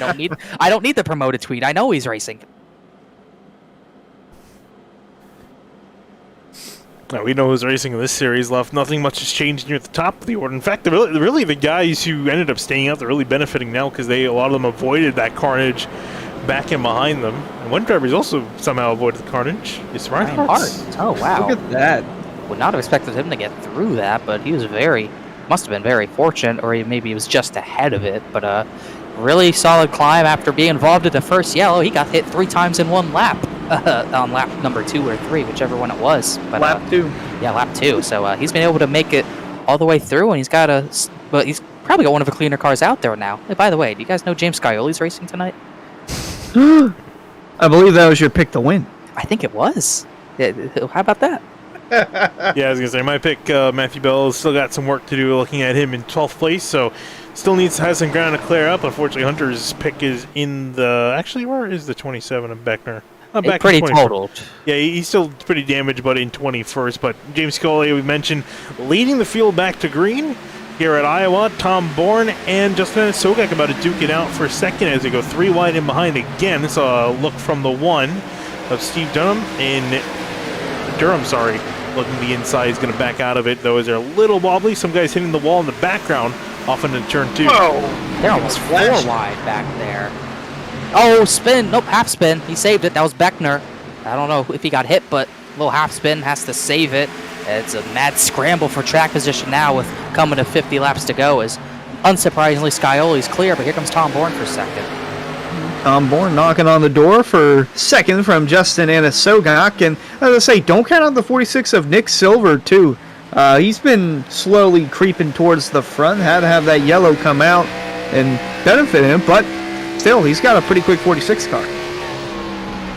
You try to see now where he can place that car, though he's got the 88 on one side, the 16 on the other. Both of them blocking the door going up into second place. I think he's going to have to wait for them to settle this battle before he can insert his own car in there. You see Michael Muhammad soaring off into turn 3. Shane Terrian in behind, as well as Casey Lakatos and the 67 of Cameron Hearn, who's making a move now on the 50. You can look back, if you ever get a static shot, you could see how much that wreck kind of thinned things out. 3 wide for about 12th. That might not work. Got to leave more room than that. York, Durham, and Munsell 3 wide, but they make it work for now. But you can see 15th on back how thin this field has gotten and how spread out it's gotten because of all the damaged cars that are just kind of riding for laps now. Lakatos in the 50 still running inside the top 10, but Hearn and Bell taking their time passing him, and a little further up the road there, Mohammed trying to hold on to that 5th spot because Shane Terrian moving up, and Cameron Hearn is now knocking on the door. Yeah, I was going to say, definitely you guys want to keep an eye on our Terrian, Hearn, and Matthew Bell trying to sort their way to the front. And Skyly definitely doesn't want to see their names pop near the front because all 3 of those guys look like they have some pretty solid speed under the hood. Cameron Hearn trying to rock around the outside of Terrian, heading off into 3, and watch it get on by. And now Hearn going to look at the inside of Muhammad. Look how clogged this top line is. Almost everyone's up there, but you have to be up there because if you go to the bottom and don't make the pass work, you're going to get passed by maybe 5 cars. That's why everyone's up there, especially in 3 and 4, is you see all the battles from our drone cam, especially the ones at the very front. That's for 3rd position. Ooh. Nick Silver, Tom Bourne. Bourne's falling back because he got stuck on that bottom. They're both kind of trapped behind the 80 of Anasogak right now. Here comes Cameron Hearn knocking on the door for that top 5 spot from Michael Mohammed. 67 is on the move, boys. Well, he's going to tuck back in line now, but he is definitely working his way through the top 10 and about to work on the top 5. Almost hitting the 78 there. Whoa, and the 43 of Matthew Bell is trying to make himself known to the outside. So Hearn trying to make some progress while also keeping that 43 at bay. It's going to be a difficult task to undertake. As they're still battling up ahead of them, you see Anasogak clear of Nick Silver. As we got essentially a 6-car battle for 2nd place, I would argue. I would think so too, and you can see Scioli's not getting away too much from the 88, but I think he's still being able to conserve his stuff, because I just don't think the 88 of Van Sogok has anything to compete with the 7. Big dive from Cameron Hearn, maybe a slide job at Iowa. He's gonna make it work. No! Yep, he's got it. Might. Mama's gonna try to cross over. I don't think he can do it though. I thought that was going to end way worse there, but nonetheless, Cameron Hearn is officially inside the top 5, and Tom Bourne, take notice because he's about to be on your bumper. And Matthew Bell also getting on by the 78 as well, so both of them moving up in tandem through the top 10 now. Going to try to have their crack at the rest of the top 5. Tom Bourne stuck on the inside. Is he going to go up to hold off the 67? No, he'll stay stuck on the bottom. Surprised he did that. That'll give the 67 a much easier task if he doesn't get boxed in by Nick Silver, which he might. I think both these drivers are slower than the 67, but Hearn's going to have to pick one lane to go to, one of their lanes to go to, because there's really no third lane unless he wants to try to create it. I think he's going to try to push the 46 clear of the 16 of Bourne, and then maybe try to find his way to the bottom to get by the 46, but he's boxed in for now. The 67 Chris Sports Cars running inside 4th, or about to take 4th away, and actually sponsor that car. Chris Side and Fine running in the 10th spot. Don't want him to go unnoticed. Shout out to Chris, working very hard at running inside the top 10. He's enjoying seeing his 67 car a little further up the road. Oh, Munsell hard in the wall out of 4, getting hit from a number of drivers. Ackley's in the grass. They somehow kept it straight. I think that was Jordan Martin who squeezed Munsell into the wall. Trying to get a look at the numbers 3 car, but it kept dropping down the order. Not Jordan Martin, excuse me. That's Philip York. Right there, get hip checked into the wall. There's 14 Ackley going sideways. Colin Fambro trying to avoid more contact. There's Ackley getting out of the grass. Amazing that wasn't a caution. Got back up to fight near the lead, not necessarily for it, but up for the top few spots. Scully getting out to a short lead. Justin Asogak in behind Nick Silver, all trying to hold off a charging Cameron Hearn. And Math Bell, as well as Tom Board in the mix, is also trying to hold on. Math Bell? Is that a cool nickname? Matt Bell. All right. I ain't even thinking about math too much, but here comes Hearn to the inside, trying to make the bottom work on Silver, but can't make it work. He'll lose out on turn 2. He's probably got to follow Silver through 1 and 2, then go bottom 3 and 4, but he'll continue to try to go about a groove lower, not all the way to the bottom. But Silver able to defend on the top, while Emma Sogok keeps holding them all up as Skyler starts to open that gap up just a little bit. Oh yeah, Silver's got Jim Hearn and Math Bell coming through. Tom Bourne. Jason Bourne, don't want to get him out. I'm surprised I haven't made the mistake. I have made that mistake in the past. I think when Tom Bourne used to race in Fuel, I think I definitely said that once. Jesus Christ, it's Tom Bourne. To the inside, my goodness. Yeah, at the moment, Matt Bell. I was going to joke that at the moment, Tom Bourne does not have the pace, really. He's just kind of holding off, at least trying to hold off the pace to the 67 and 43. Big question, though, guys, is 67 and 43 pushing too hard, or is this the right time to push? I mean, I guess they only really have just over 30 laps to go. I mean, you got to push now. If you're not going to push now, you're probably not going to have a lot of time to push later if we get yellows. Wow, how close to the left rear of Silver he got. He's trying to slide job at 1 and 2. That can't work with the bumps down there, but he's got an overlap on the 46. He might be able to try to slide her into turn 3. Let's see it right here. There we go. Oh, Silver drove it in hard. Not going to do it, Hunter. Oh, Hearn not going to clear him either, as Silver's trying to hold on for bronze at the moment. Bell going to give a little momentum push to the 46. Oh, Silver into the wall. And Hearn up the track, and here comes Matthew Bell. Oh, Silver's not going to be happy taking advantage of the situation, is going to get a 2-for-1 deal. Silver's not happy. He will not use the brakes. Oh, no, he didn't. Hit him again. But he's back into the wall. Well, keep an eye on the 46 car, because that 67 is still ahead of him, and he seems very angry at the moment. He said swing and Hearn said swing and a miss after turn 3. I think he's kind of egging Silver on to try it. I wouldn't do that, but oh no. Looks like he's backed off for now. We'll take a look at your Simran marker replay from that. I would not be egging someone on to intent wreck you, as that was the first incident, as Hearn kind of missed the bottom. Then Silver comes back, clearly not happy, takes another swing. Gave him a little bit of a tap. It could have been a whole lot worse. Oh, yes, it could have. I'm just surprised Hearn's egging him on to try to intent wreck him, but you get penalized for that very harshly at that. So I think Silver knows what to do and what not to do, but that'll definitely jumble up the order.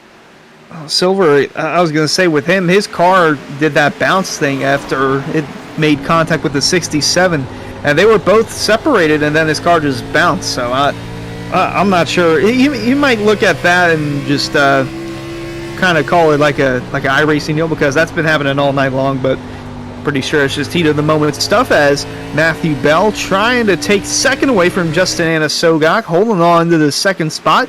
And boys looking a little further up the road. They got spin. Mason Kane's around. Caution's out of turn 4. The 31 gets spun, and we'll have another restart. Oh, once again, mowing grass. A lot of guys wanting to mow the grass. Yeah, a lot of them. It's got no rear bumper. I don't know if that helps or hurts the grass mowing ability. We'll see on the Sim Marker replay what happened. That is Ryan Dunkelberger up the track, right into the left rear of Mason Kane. Nice little 360, gets it back going. So we'll see what happens with pit stops here. Take another look. Surprising with Dunkelberger, who was having such a good run early on in this race. Its progress has definitely stalled for the 26. I think he got damage on one of the other wrecks we've seen, but there he is, just going a little high up in the 31 and around E1. And that will definitely be an EOL 26, but now we see what happens on strategy. I would personally think, Hunter, you got to take 4 tires, but we've seen in the past, at the end of these races, track position matters a lot, and this could be a cautions breed cautions. I would not be surprised to see 2 tires here. I guess you could say tires are the bare necessities to winning the race here, as cars are coming down pit road, going to put on their forced fresh set of tires. Don't want to overslide your pit stall too. Can happen under yellow. Could we see anyone take 2 tires just to gain track position? No, there's still too much time left.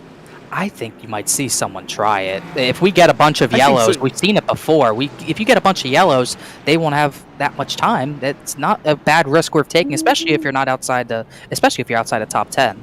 You'd have to see those guys. You'd have to bank on those yellows to come out, though. I'm not 100% sure that's going to happen.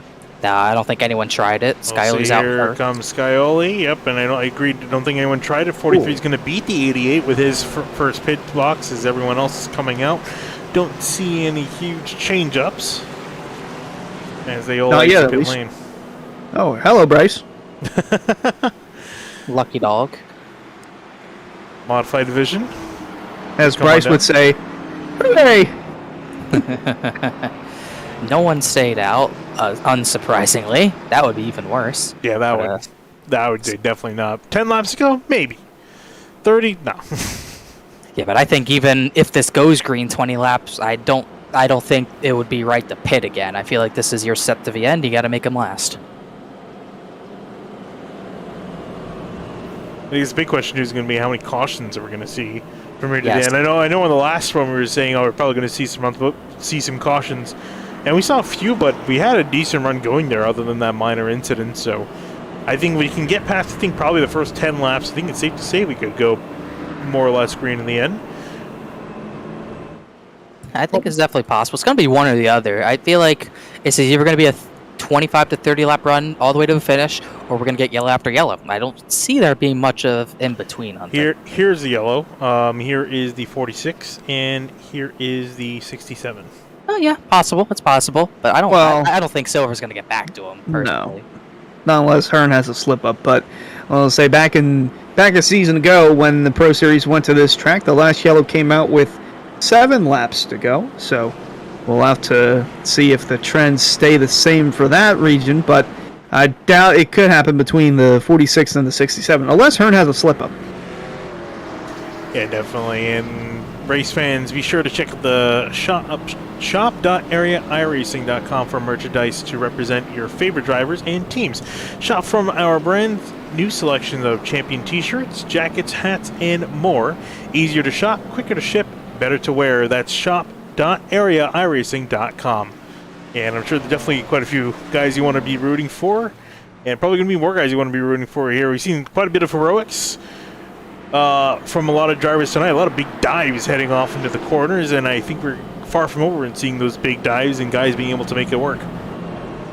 Yeah, I think especially right now it's going to be interesting. We have the two. In my opinion, we got the two best drivers tonight in the top two. Bell just got back to second, but even though I think he's second best tonight, I just don't know if anyone's got anything for the 7 car. By the way, quick to note about what's going on in text chat and iRacing. Cameron Hearn's favorite movie. He was talking to Nick Silver about this. His favorite movie is Catch Me If You Can. Who would have guessed that? Wow. So he is.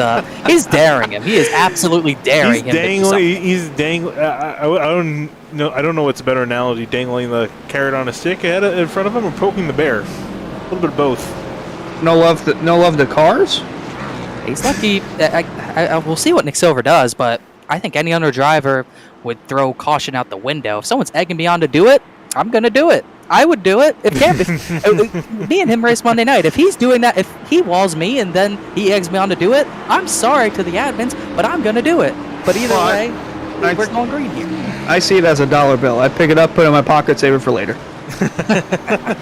We'll see if they're going to save it or they're going to spend it here in just a little bit. And we'll see who's going to have anything to spend against the 7 of James Scully. Green flag back in the air here, just about 25 laps to go in this one. And Sogak and Bell racing side by side off into turn 1. Everyone else in behind. Could we see some retaliation from guys on back? It's been getting a little spicy throughout the order. Some drivers getting a little angrier with other people. Hearn on the bumper of Bell, side by side for second. Is Hearn going to try a third line? And Sogak dives to the bottom, trying to get that runner-up spot back. It's sideways down on the bottom. He's going to lose multiple positions. Bell on the wall, but he keeps it straight. Here comes Michael Mohammed looking to take fourth away from Justin Sogak, just following the footsteps of the 67 and the 43. And he's putting himself in a position for a possible podium. Chris Seidenfeinen goes all the way down towards the bottom. Narrowly wrecks it, but saves it, continues on.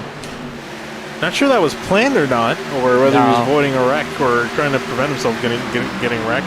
But held it off, at least for the moment. We remain green. And Muhammad making contact, and just as we were talking about, it gets the hit check and is going to drop back a few spots.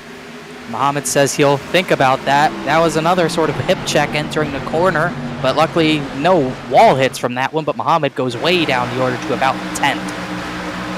Arian taking fourth away from Sogak in the meantime. Tom Bourne. Now he's got Ryan Hart's looking down to the inside. Hartz. Where did he come from? Coming out of nowhere near the end of this, getting near the top few spots, trying to see if he can break into the top 5. Wow, look at that dive down to the bottom. Nowhere to go with it. It gets tight, fighting with Tom Bourne around the outside. The 16 will rock it around. Meanwhile, Matthew Bell trying to chase down James Scioli, and I think if there's going to be anyone on this track that can chase the 7 down at the moment, it's either the 43 or the 67. Yeah, I think one of those two are going to be the James Scioli's best competitors, even maybe throwing the 38 in there, Furian, who's now up the 4th, but I think those two are the best to have a shot at him. I think Bell is giving it everything he can in the short run here and hopes he can make something happen. Another caution's out. We're getting another restart. Someone spun in 4. That's Matt Alverson. Round he goes. Did he have some help? I think he did. See the 31 of Mason Kane in behind him. Down to the bottom, slides up. One came down a little bit and does that hop again. Ooh, who is that who got into him? I couldn't tell who that was, but that was Gakjon. But another incident with just 2 cars. Dodge going to fly again really quickly, and the order gets reestablished. So Scioli, Bell, Hearn, Shane Terry, and Sogak. Solid top 5, and then Reinhardt's just outside in 7th. This, I would not be surprised if this is your last chance to take tires, but with that being said, I don't think you are taking tires. I think the pit box is pretty much loaded up and going over to Watkins Glen. For some drivers, yes. Well, some drivers are already loaded up, but that's not the point. So here we go. Oh, whoa. Bell. Ooh, Hearn is going to pit. Oh, that's not what I would pick to do at all. No, that's not. That and he is is an interesting alone. strategy. Yeah, and he's alone with that strategy. The next one to come down is Chris Seidenfaden in 16th. I don't personally agree with that one. And if anything, it gives Nick Silver a chance at him. So. I think he was really banking on more guys coming on down. I think he definitely. I feel like if we had 50 laps to go, I think it might have been more worth it to come on down. But now it's under 20, and potentially a really good chance that we're going to get more cautions to end this thing out. I don't think that's the smartest call to make. So he's going to come out back here 23rd place, actually. Sorry. Yeah, I'm just going to say it right now. I'll pay both of you guys $5 if I'm wrong, but he will not get back to third place from there. I think that's a pretty safe bet. Yes, it is. Yeah, pretty deep in the field, 23rd, but my assumption is that he'll try to work the outside and see. I mean, there could be a big difference with the newer tires compared to those that, well, they've only got, I think, 11, 12 laps. 8, maybe even only 8. We went green 135, and yellow came out 142, and Scioli's times were still within a tenth of his fastest. So yeah, and that's the thing. I think he's just placing way too much fate on going green majority of the laps remaining in this race. I mean, there's possibility this could be the final restart we get, but there's also could be the start of many cautions to come. In which case, he's not really going to be going much of anywhere, and if anything, might be the center of a caution, working his way up through the order. Yeah. So there's a lot of risk, and I think he was genuinely hoping more guys would come on down, but now he's made his bed. He's going to have to lay in it. So one driver less, and I'm sure Matthew Bell is going to be a little bit more satisfied with that because it's one less driver he has to worry about trying to fight with on this restart. Could focus more on the 7, unless 38 Shane Terrian come out to charge, and haven't really seen a whole lot out of this 38 so far this season. Yeah, has not shown race-winning pace in any of the races yet, but he is up to the top 3 position here. This might be the highest he's been all season. So he's got a good chance at a really strong run, a run he really needs, too. He is not too far up the standings. He could be a little further up, but trying to see right here. 17th in the standings. He went up 20 spots because he had a horrid Daytona and actually got top 5 last week, so... I was going to say, he snuck in there at the end. I think it was a similar situation where he ended up benefiting from the order getting jumbled up near the end, cleared through the smoke. Otherwise, though, wasn't running outright strong on pace. I think similar to tonight, kind of appearing near the end here. But now it's starting to show some better pace. We'll see what he can do. Justin Anasoga has been pretty quiet up inside the top 5. Hasn't really made a whole lot of noise. He's kind of running up here, just continuing solid points hauls for him, and Tom Bourne sitting there in 5th place in the 16 car. And then you also got Ryan Hartz moving up now to 6th place in the 3. Do we see him try anything daring? I don't think so. I think he's just going to try to make it home in one piece and potentially in the top 5 if he can. I would say so. Scioli takes the top. He's taking the top because his teammate, Justin Anasoga, is right behind him in 4th. So this is a play to try to get the 88 up a position away from Matthew Bell. So we'll see if that works out. It worked the last time they did it. The 43's got to be on this restart. Might have to see a little contact made from the 43 if he wants to win. Again, he's won here in the trucks a season ago, but Pro Series trying to pull it off. Going to be an interesting one here, Finian. Definitely going to be an interesting one here. Coming to 14 laps to go left on the clock. Not a whole lot of laps for a lot of these drivers, but the anticipation is up. Who's going to win it? The 7's looking to be the favorite, but that 43 is going to try to do everything in his power to make sure that doesn't happen. Pace car off on a pit lane. Will it be for the final time? We'll find out in 14 laps time. Green flag out. And away we go. There's the 88 and the 43. Drag race off into turn 1 between both of them. Anasoga got a great run and a huge dive for him.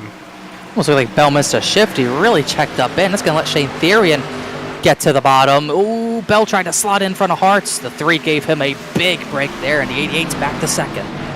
And behind them, 3 wide. Nick Silver looking to the inside, side by side with Casey Lakatos and Tom Bourne. All these guys still trying to hold off for a solid finish. Here comes Terrian making a charge and a lunge to the inside of the 88.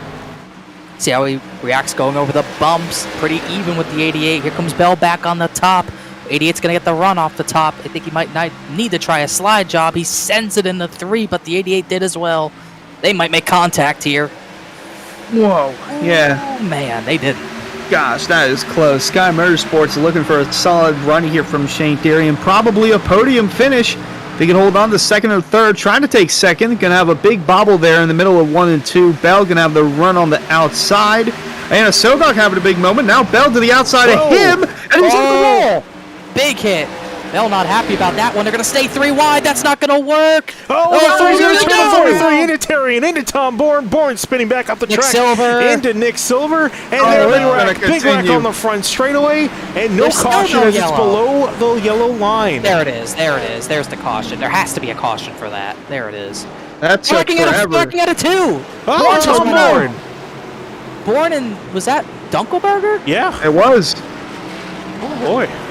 What in the world? It's just something about these races, man. That wreck took forever to happen. I mean, it started in turn 3, continued It ended in turn 2. Was 26 heading up there really quick? Is he angry? Let's see. I think who isn't angry? That's a great question. Scioli. He was driving yeah, up there that's really about it. quickly, so I wasn't sure if he was going to give payback swift revenge to someone. Actually, we got to rewind further because this, as you guys mentioned, this started pretty early on. It happens here. 88 gets loose. 43, he was saying car high. That was a tight squeeze in the first place, though. And then they get tight 3 wide. And Therian, I don't even think he knew he was 3 wide. And then they hit. Bourne gets a part of it up the track. Nick Silver has nowhere to go. He comes down the track back into Matthew Bell. Beckner had nowhere to go. Rob Ackley spun to avoid. And surprisingly, I think those are the only 3 that really go around until we got out of turn number 2 when Shane Therian went around. Yeah, and I'll try to see what happened here. Oh, so these guys got... Oh, and they hit again. Wow, this really did last a full lap. Yeah, it really did. So this is the end of it. There's Colin Famro catching up, the 97 as well. Going to get a piece of it. Hit the 16. Into Hearn. Hearn got a lot of spots from that, too. Oh, my goodness. And then Dunkelberger, Bourne came down to the Dunkelberger. God, I can't follow. What happened here? Just too much happening. Car spun, yellow came out, restart upcoming. Somehow Shane Theory, and I thought he went around. Apparently he didn't. He's going to stay 3rd in all this. No, he got some decent damage out of it, though. Riding on board with Nick Silver in the 46. There he sees the 43 getting sent up into the wall. Theory actually looks clean, but you could see all this happening. And just nowhere to go. The whole closed up. I think it's hit from behind. And then everyone's checking up in the back. That's why we saw 4 wide almost going into the corner for like 3 rows. My gosh. Oh my gosh. Guess who this puts in the top 5, guys? Casey Lacatus? Casey Lacatus. Yes. Yeah, you can see there. That's what started. The 43, it's just not a big enough hole to make that work. I understand he's upset, but that was barely wide enough for the 43 to make that work. That's what really set all this off. Yeah, I'm trying to find more cars to take a look at, but I have absolutely no clue where anyone's running at the moment because the entire order keeps getting jumbled up. I'm trying to look for Colin Famro. He's in 7th after all that somehow. Yeah, and Cameron Hearn, I might eat my $5 to you guys. He's up 9th with front end damage, with a lot of front end damage, but he is up to 9th. Here's Fambro hitting Bourne on our replay. He just gets ping-ponged there. I want to ride on board and see how Cameron Hearn made up the spots. I'm sure he probably, with all the checking up, made quite a few spots up on that. He's battling with Dunkelberger. There he is running with guys around, I think, almost around 20, I would say. Trying to check the myself. Middle 3-1. This was for 18th at the time, Dunkelberger. So keep that in mind. Definitely going to keep that in mind here. He's got 3 wide in front of him. There's the main incident happening up ahead of him. Does he even lift? Doesn't lift. Passes about 7 cars in that incident right there. And here comes more. He's going to get by Bourne and Fambro. Another hit there. He definitely paid the price a little bit. Passed 3 more cars there. So. He definitely paid the price a little bit, but my goodness. It's worth it. Yeah, it's worth it. He's got some tires to work with now here as well. Really, what he needs is this last run to go green to the finish. That's when it could really pay off for him and possibly get back inside the top 5. Or he needs more contact. That could help too. Where's Mason Kane on the racetrack? Where is he? Where's Nick Silver? Oh, he's 27th. He was in the crash. Silver's 27. Mason Kane is 11th. Really? No rear end. He's missing a bumper, and he's on the doorsteps of a top 10. Well, it's like Kyle Busch at Bristol. It helps you sometimes. Yeah. takes And weight other off than the that, car. really, other than that, he has no damage. The front end's 100% clean, just about. So maybe it is helping him. Yes, it is. Trying to just look through and see any other surprises in store. We'll see here. Don't have too many laps left on the clock, but that hasn't really stopped these guys before, so we'll see what happens. You're going to get the restart here coming. 5 laps to go. I think we essentially will have the time for one more caution to happen. What do we think? Yes or no on that caution? I'm gonna say we're getting one. 67% no. 40. I get 46%. Yes. Yeah, we'll see. Neither of them are near each other, otherwise I would see that would be almost 90% for that caution. We'll see if anyone gets too feisty up here near the front. Shane Terrian, is he hungry enough to try to move people out for this win? We'll see. It's Skyley on a Sogak, Terrian, Hartz, Lakatos here, top 5 as we go back green.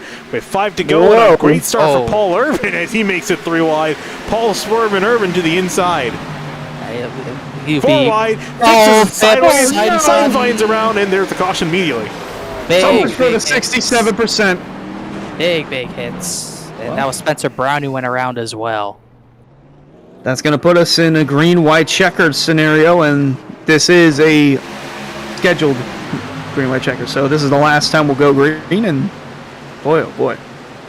Yeah, that was wow, Dunkelberger, huge hit. Flying in there in the end. See what happened on this restart. Look at the stack up. You know what? That was Paul Irvin. That's kind of a jump in my eyes, but that's legal. Seidenfaden gets to the outside. And then Phipps got hit by Mason Kane, and then he hit Seidenfaden. Matt Alverson, and there's Dunkelberger at the end. Right on board with Mason Kane to see his point of view. To see that bit of that stack up on the inside. He's looking 3 wide here. Oh, and then Hearn stacked up and shot him into the 25. With 21 also got a piece of it, and there's some more are spinning at the end of that. Well, and Ryan Dunkelberger's night, which is a shame. He had a really good night going. And Matt Alverson got a piece of that as well. But as you mentioned, though, final restart coming up here in just a second. Everyone trying to chase this man, the number 7 of James Kiley. 117 laps led of, we're currently running 158. Can't say he didn't dominate tonight. And many of the guys in behind him, I don't even think tasted the lead. Justin Sogak, 0 laps led. Shane Terrian, 0 laps led. Reinhardt's definitely 0 laps led. Michael Muhammad, 0, 0, 0. There we go, 1 for Colin Fanro at some point. Yay. I think during green flag pit stops. Still looking down. Get the Mason Kane, we'll get the 33 lap sled. He was really the only other driver to lead a good portion, but that was a short run. I was going to say, that's the only sizable total left is Mason Kane. Whoa. What? Okay. I think Hearn got, or excuse me, not Hearn. I think Kane got the EOL for that one. He must not be happy. Either he had to do something. That was a very aggressive pull off the pit lane. He's going to, or not pull off the pit lane, but just pulling off to the side.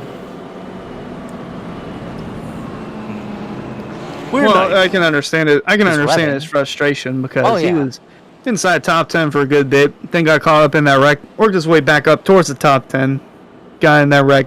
And just, getting to the end of it, boys. Yeah, I was going to say, it's been so chaotic that only 2 drivers in the entire top 10 started in the top 10. That being James Kelly, who started in 6th. Colin Fambro, who started in 8th, is currently running in 8th. So he's got a lot of damage to that car, but not a lot of damage, a decent amount of damage to that car. Hasn't really technically gone anywhere this entire night. Everyone else has started outside the top. Pretty much everyone else started outside the top 15. It's been that crazy of a night near the top of the order as far as shuffling about. As Mason Kane's going to be upset because he's getting a drive-through because that's his second of the night. So that's going to kill his run. It's going to drop him down the order. Oh, don't hit the cone, James. He's getting close to that pit exit cone. Don't want to get a penalty doing that.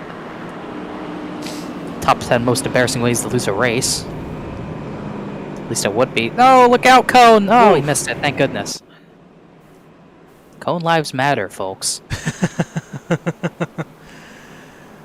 Let's see, where was it? There was one. Oh, yeah, the Sonoma, the cone entry at Sonoma. Everyone, those cones leading up, everyone always hits those. Oh, those always get flung about. They need to put like a turtle or something, or like a solid curve. Like, if you actually try to flirt with that limit, it's going to send you into the stratosphere. Well, that wouldn't be fun. or the tire bundles that they used to have for Rallycross that would come out. Like, I remember you literally, if you hit them the right way, you can use them almost like a green shell in Mario Kart and bring them onto the track to hit the guy behind you. I'm sure some of these guys wish they had that here tonight. There would definitely be a lot of blue shells flying if they had the opportunity, but they won't get that opportunity as we're getting ready to go green, as Hunter alluded to. Our one and only attempt at a green-white checkered coming up here.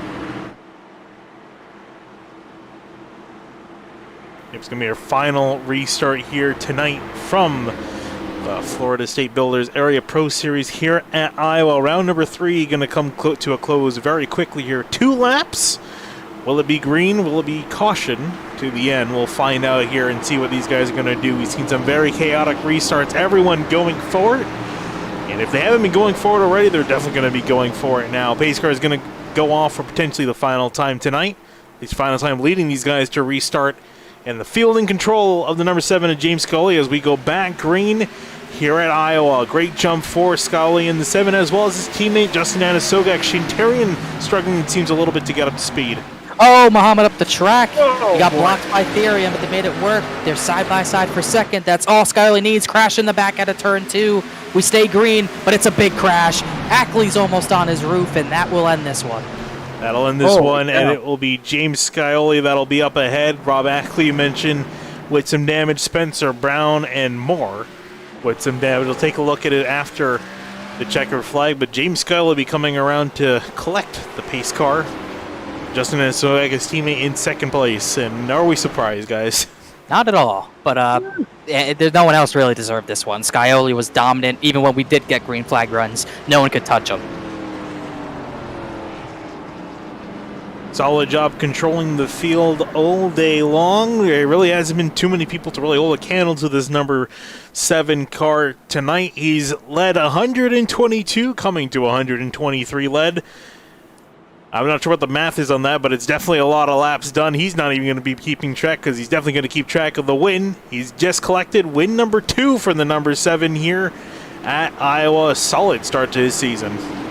Really solid start. Ends that streak. Beckner does not win Tuesday and Thursday. Scioli goes back-to-back in the Pro Series and already starts a very, very strong championship defense, I would say. As no one more deserving than him.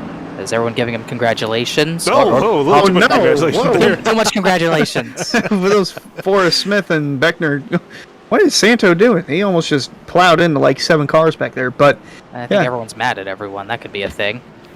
Cameron Hearn rushed back to his pit stall to avoid Nick Silver. I'll say once again, David Weiss Racing victorious, the only team to win in the Pro Series this season, and Kylie just picked up win number 2 for himself on the year, and like you said, title defense, 123 of 160-ish laps, very dominating effort from the 7. Had a crash under yellow as well. Greg Mitchell and Spencer Brown got into it coming to the line as Scioli does some burnouts. Much deserving. Not the only tire marks on the front straightaway after this one, but they're going to be the most impactful ones. Yes, Anasogak, he's also a winner this year. He can do burnouts. Yeah, might as well celebrate it for the team. A lot to unpack on that restart as well. Indeed, we'll take a look at it after, though, as we go over your finishing results. As we mentioned, James Kelly taking the win here with Anasogak's teaming, getting that 1-2 for David Weishart Racing. Shane Terrian in 3rd, Hart's 4th, Michael Muhammad rounding out with a solid top 5 this season. Casey Lakatos in 6th, Philip York in 7th, Cameron Hearn 8th, Fanbro in 9th with Fort Smith. Fort Smith? Yeah, I was going to say, I don't think we mentioned him the entire night, ending up inside the top 10 when all the smoke settled. Yeah, that's great for him out of nowhere to get that top 10. Hearn got back to 8th. Not 3rd, though. I keep my money. And Nick Silver finishes 18th. He could not get back to Hearn by the end of this one. And then we get to the drivers. Some drivers on here who could have had better finishes. Matthew Bell, who I believe made contact to start that last yellow we had. Beckner, with all his damage, got back to 14th. Munsell, 13th. Phipps, 12th. Servant Urban out of nowhere, 11th. Gak Joan Cochran. It's a great finish for Matthew Cochran as well to get into the top 20. very interesting finishing order here, to say the least, as Tom Bourne was looked like he'll have a good finish, but that wasn't the case. Mason Kane as well. Boy, a lot of jockeying around throughout the rest of the field.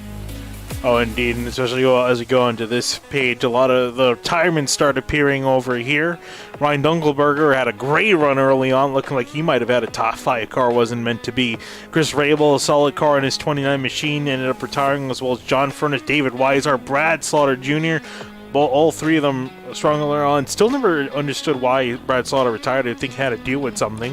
He peeled off on his own volition and retired, and Garrett Grant rounding out the finishers for tonight. As we finish It was a wild one. Oh, definitely a wild one. We'll definitely hear how wild it was from our third place finisher here, Shane Terry. And Shane, you definitely saw quite a bit out there, and we also saw you benefit greatly from that caution that came out mid-cycle. How much did that benefit you? Well, because I had to lose track position to fix my controls, because I don't know what happened in qualifying in the race, but I couldn't shift. Or downshift rather. So I had issues, but it worked. I'm just slow. Yeah, I was gonna say, how long was that affecting you for? Was it up until that caution that was being a hamper for you? The first caution, when we were slowing down, like I can't downshift. Ah, okay, So, gotcha. I had to pit and get that fixed because I was not going to restart in fourth gear. Yeah, so I was just wondering, because looking at last week, I think you had a similar situation where you ended up benefiting quite a bit from a caution coming out in the middle of the cycle. So far it's been actually, this is your second top 5 of the season after Charlotte. So looking to any other tracks you're looking to continue the momentum and finally actually get a win to lock yourself in? I have no idea. I just gotta race more. I haven't been racing much, so my pace is off. I'm just slow. I got no confidence, so I'm just gonna take these as I take them for now until I can build that confidence back up. So. Yeah, well, I mean, still have some solid finishes to back up that confidence, Sherry. That's a great run for you here tonight, finishing in third in your 38 machine. Best of luck to you for the rest of the season. Yeah, thank you guys. Moving on to our second place finisher, Justin Anisogak. Justin, wasn't a win, similar to what you got at Daytona, but backing up your teammate with a solid 1-2. How was that at the end? Were you trying to go for it, or just trying to see if you can back him up and let him get the victory? Honestly, I had about a 20 place car tonight, and just stayed out on that long run, and the caution fell and got into the top 5, and just worked with James on the restarts. You know, he was just too fast, so I was just being a teammate there, you know, just racing everybody hard so he doesn't have to use his tires, and got in a little bit with a couple people, but it's racing, it's short track racing, so just glad to get a 1-2 for a DWR, you know. Yeah, definitely. Really solid finish for both of you guys. And also just wanted to ask, too, we saw a lot of the guys out there struggling loose, particularly off of turn 2. Any particular reason for that, or was there anything you in particular were trying? Because I don't think we really saw your car get too squirrely compared to some of your competitors. I was more on the tight side, just a little bit, so I wasn't really on the gas coming out of the corners that much, so that's probably what's causing it not to be so loose. But at the end of that run, the first long run, I was started to get a little bit loose, and the car started to come back to me, but that caution came out. I was just trying to go out there and lead a lap, to be honest, but I'll take a second. I had a great teammates tonight. You know, they helped me with the little tips and tricks to get around this place, and it showed. Definitely showed, Justin. Solid start to your season in the 80 machine. Solid second place. Congratulations. Thank you. And last but certainly not least, we talked to him last week. We'll talk to him again. James Scully getting it done. Back-to-back wins here in the Pro Series. James, how are you able to get it done? Because you did it in a very dominating fashion. 123 laps led. Yeah, just a real big fan of Iowa. So when we got that long green flag run at the beginning, it was kind of a blessing. I saw the guys in front of me were driving and knew I was just going to kind of roll the bottom and save for a little bit. And then just kind of drove away from the whole field. And I guess luckily the cautions came out, or else it kind of seemed like it was going to be a little bit of a spread out, kind of boring race. But then too many cautions came out, and it just became a mess again. So we all got to be better. We just got to clean it up. It's just not a very good racing product, and not very fun and enjoyable to watch. Not really that enjoyable to race either. So luckily, no cautions next week. Hopefully, people realize how nice that is and have a little bit of a reset on the road course, and then get back to it at the ovals after that. Yeah, I was going to say, talking about the road courses coming up, how do you fancy your chances of making it 3 for 3 in this series so far? I don't remember. I'm trying to remember off the top of my head your performance of the road courses last season. Well, I've swept the road courses in this series the last 2 seasons, so the goal is to sweep them again, and the goal is to go for the big sweep and try and win all 3 next week. So that's goal number 1 for sure. Already locked in this series and in the trucks, so would like to get locked in the Cup Series as well. And yeah, really looking forward to turning left and right. James Scully having big hopes and solid performance to back up those hopes this season. We'll see if he can get it done next week at the Glen. James, thanks for talking to us. Yeah, thank you guys. Big thanks to you guys for toughing this out. Like I said, I know it's been rough, but really appreciate you guys and the admins for sticking it out. And big thanks to Rick's Hot Sauce, Code Skyoli, $7 off, Matt Coat Tools, Dandles Candles, Butt Kicker, and Chris Sports Cards, all for being on the car. DWR 3 for 3 this year to start off, so looking pretty good. Indeed. And with that, that'll wrap up our interviews here from Iowa, guys. Quite a bit of action here tonight. We've seen some solid green flag runs and some wrecks, and some big wrecks. Bigger than some of the wrecks we've seen at Daytona. Yeah, no doubt about it. We got some good runs in, though. Definitely a really solid long run. The racing was great once we got to it, but when the night fell and the lights came on, it just everyone's mentality kind of switched. And we got the one yellow that really jumbled the field up, and I think all 3 of us were worried that we were going to get some sort of yellow train, and boy, we weren't wrong. But through it all, I'm sure James Scarelli was thankful to get past the leader and get his lap back the hard way before that yellow came out. Had that not happened, it could have been a completely different race for the 7. We might have seen Anna Sogok or Hartz or Therian win this one because Scioli would have been trapped as well. Kind of played out just like Iowa's race last year did in the Pro Series, but at the end of the day, same winner, back-to-back at Iowa and back-to-back in the Pro Series for Scioli.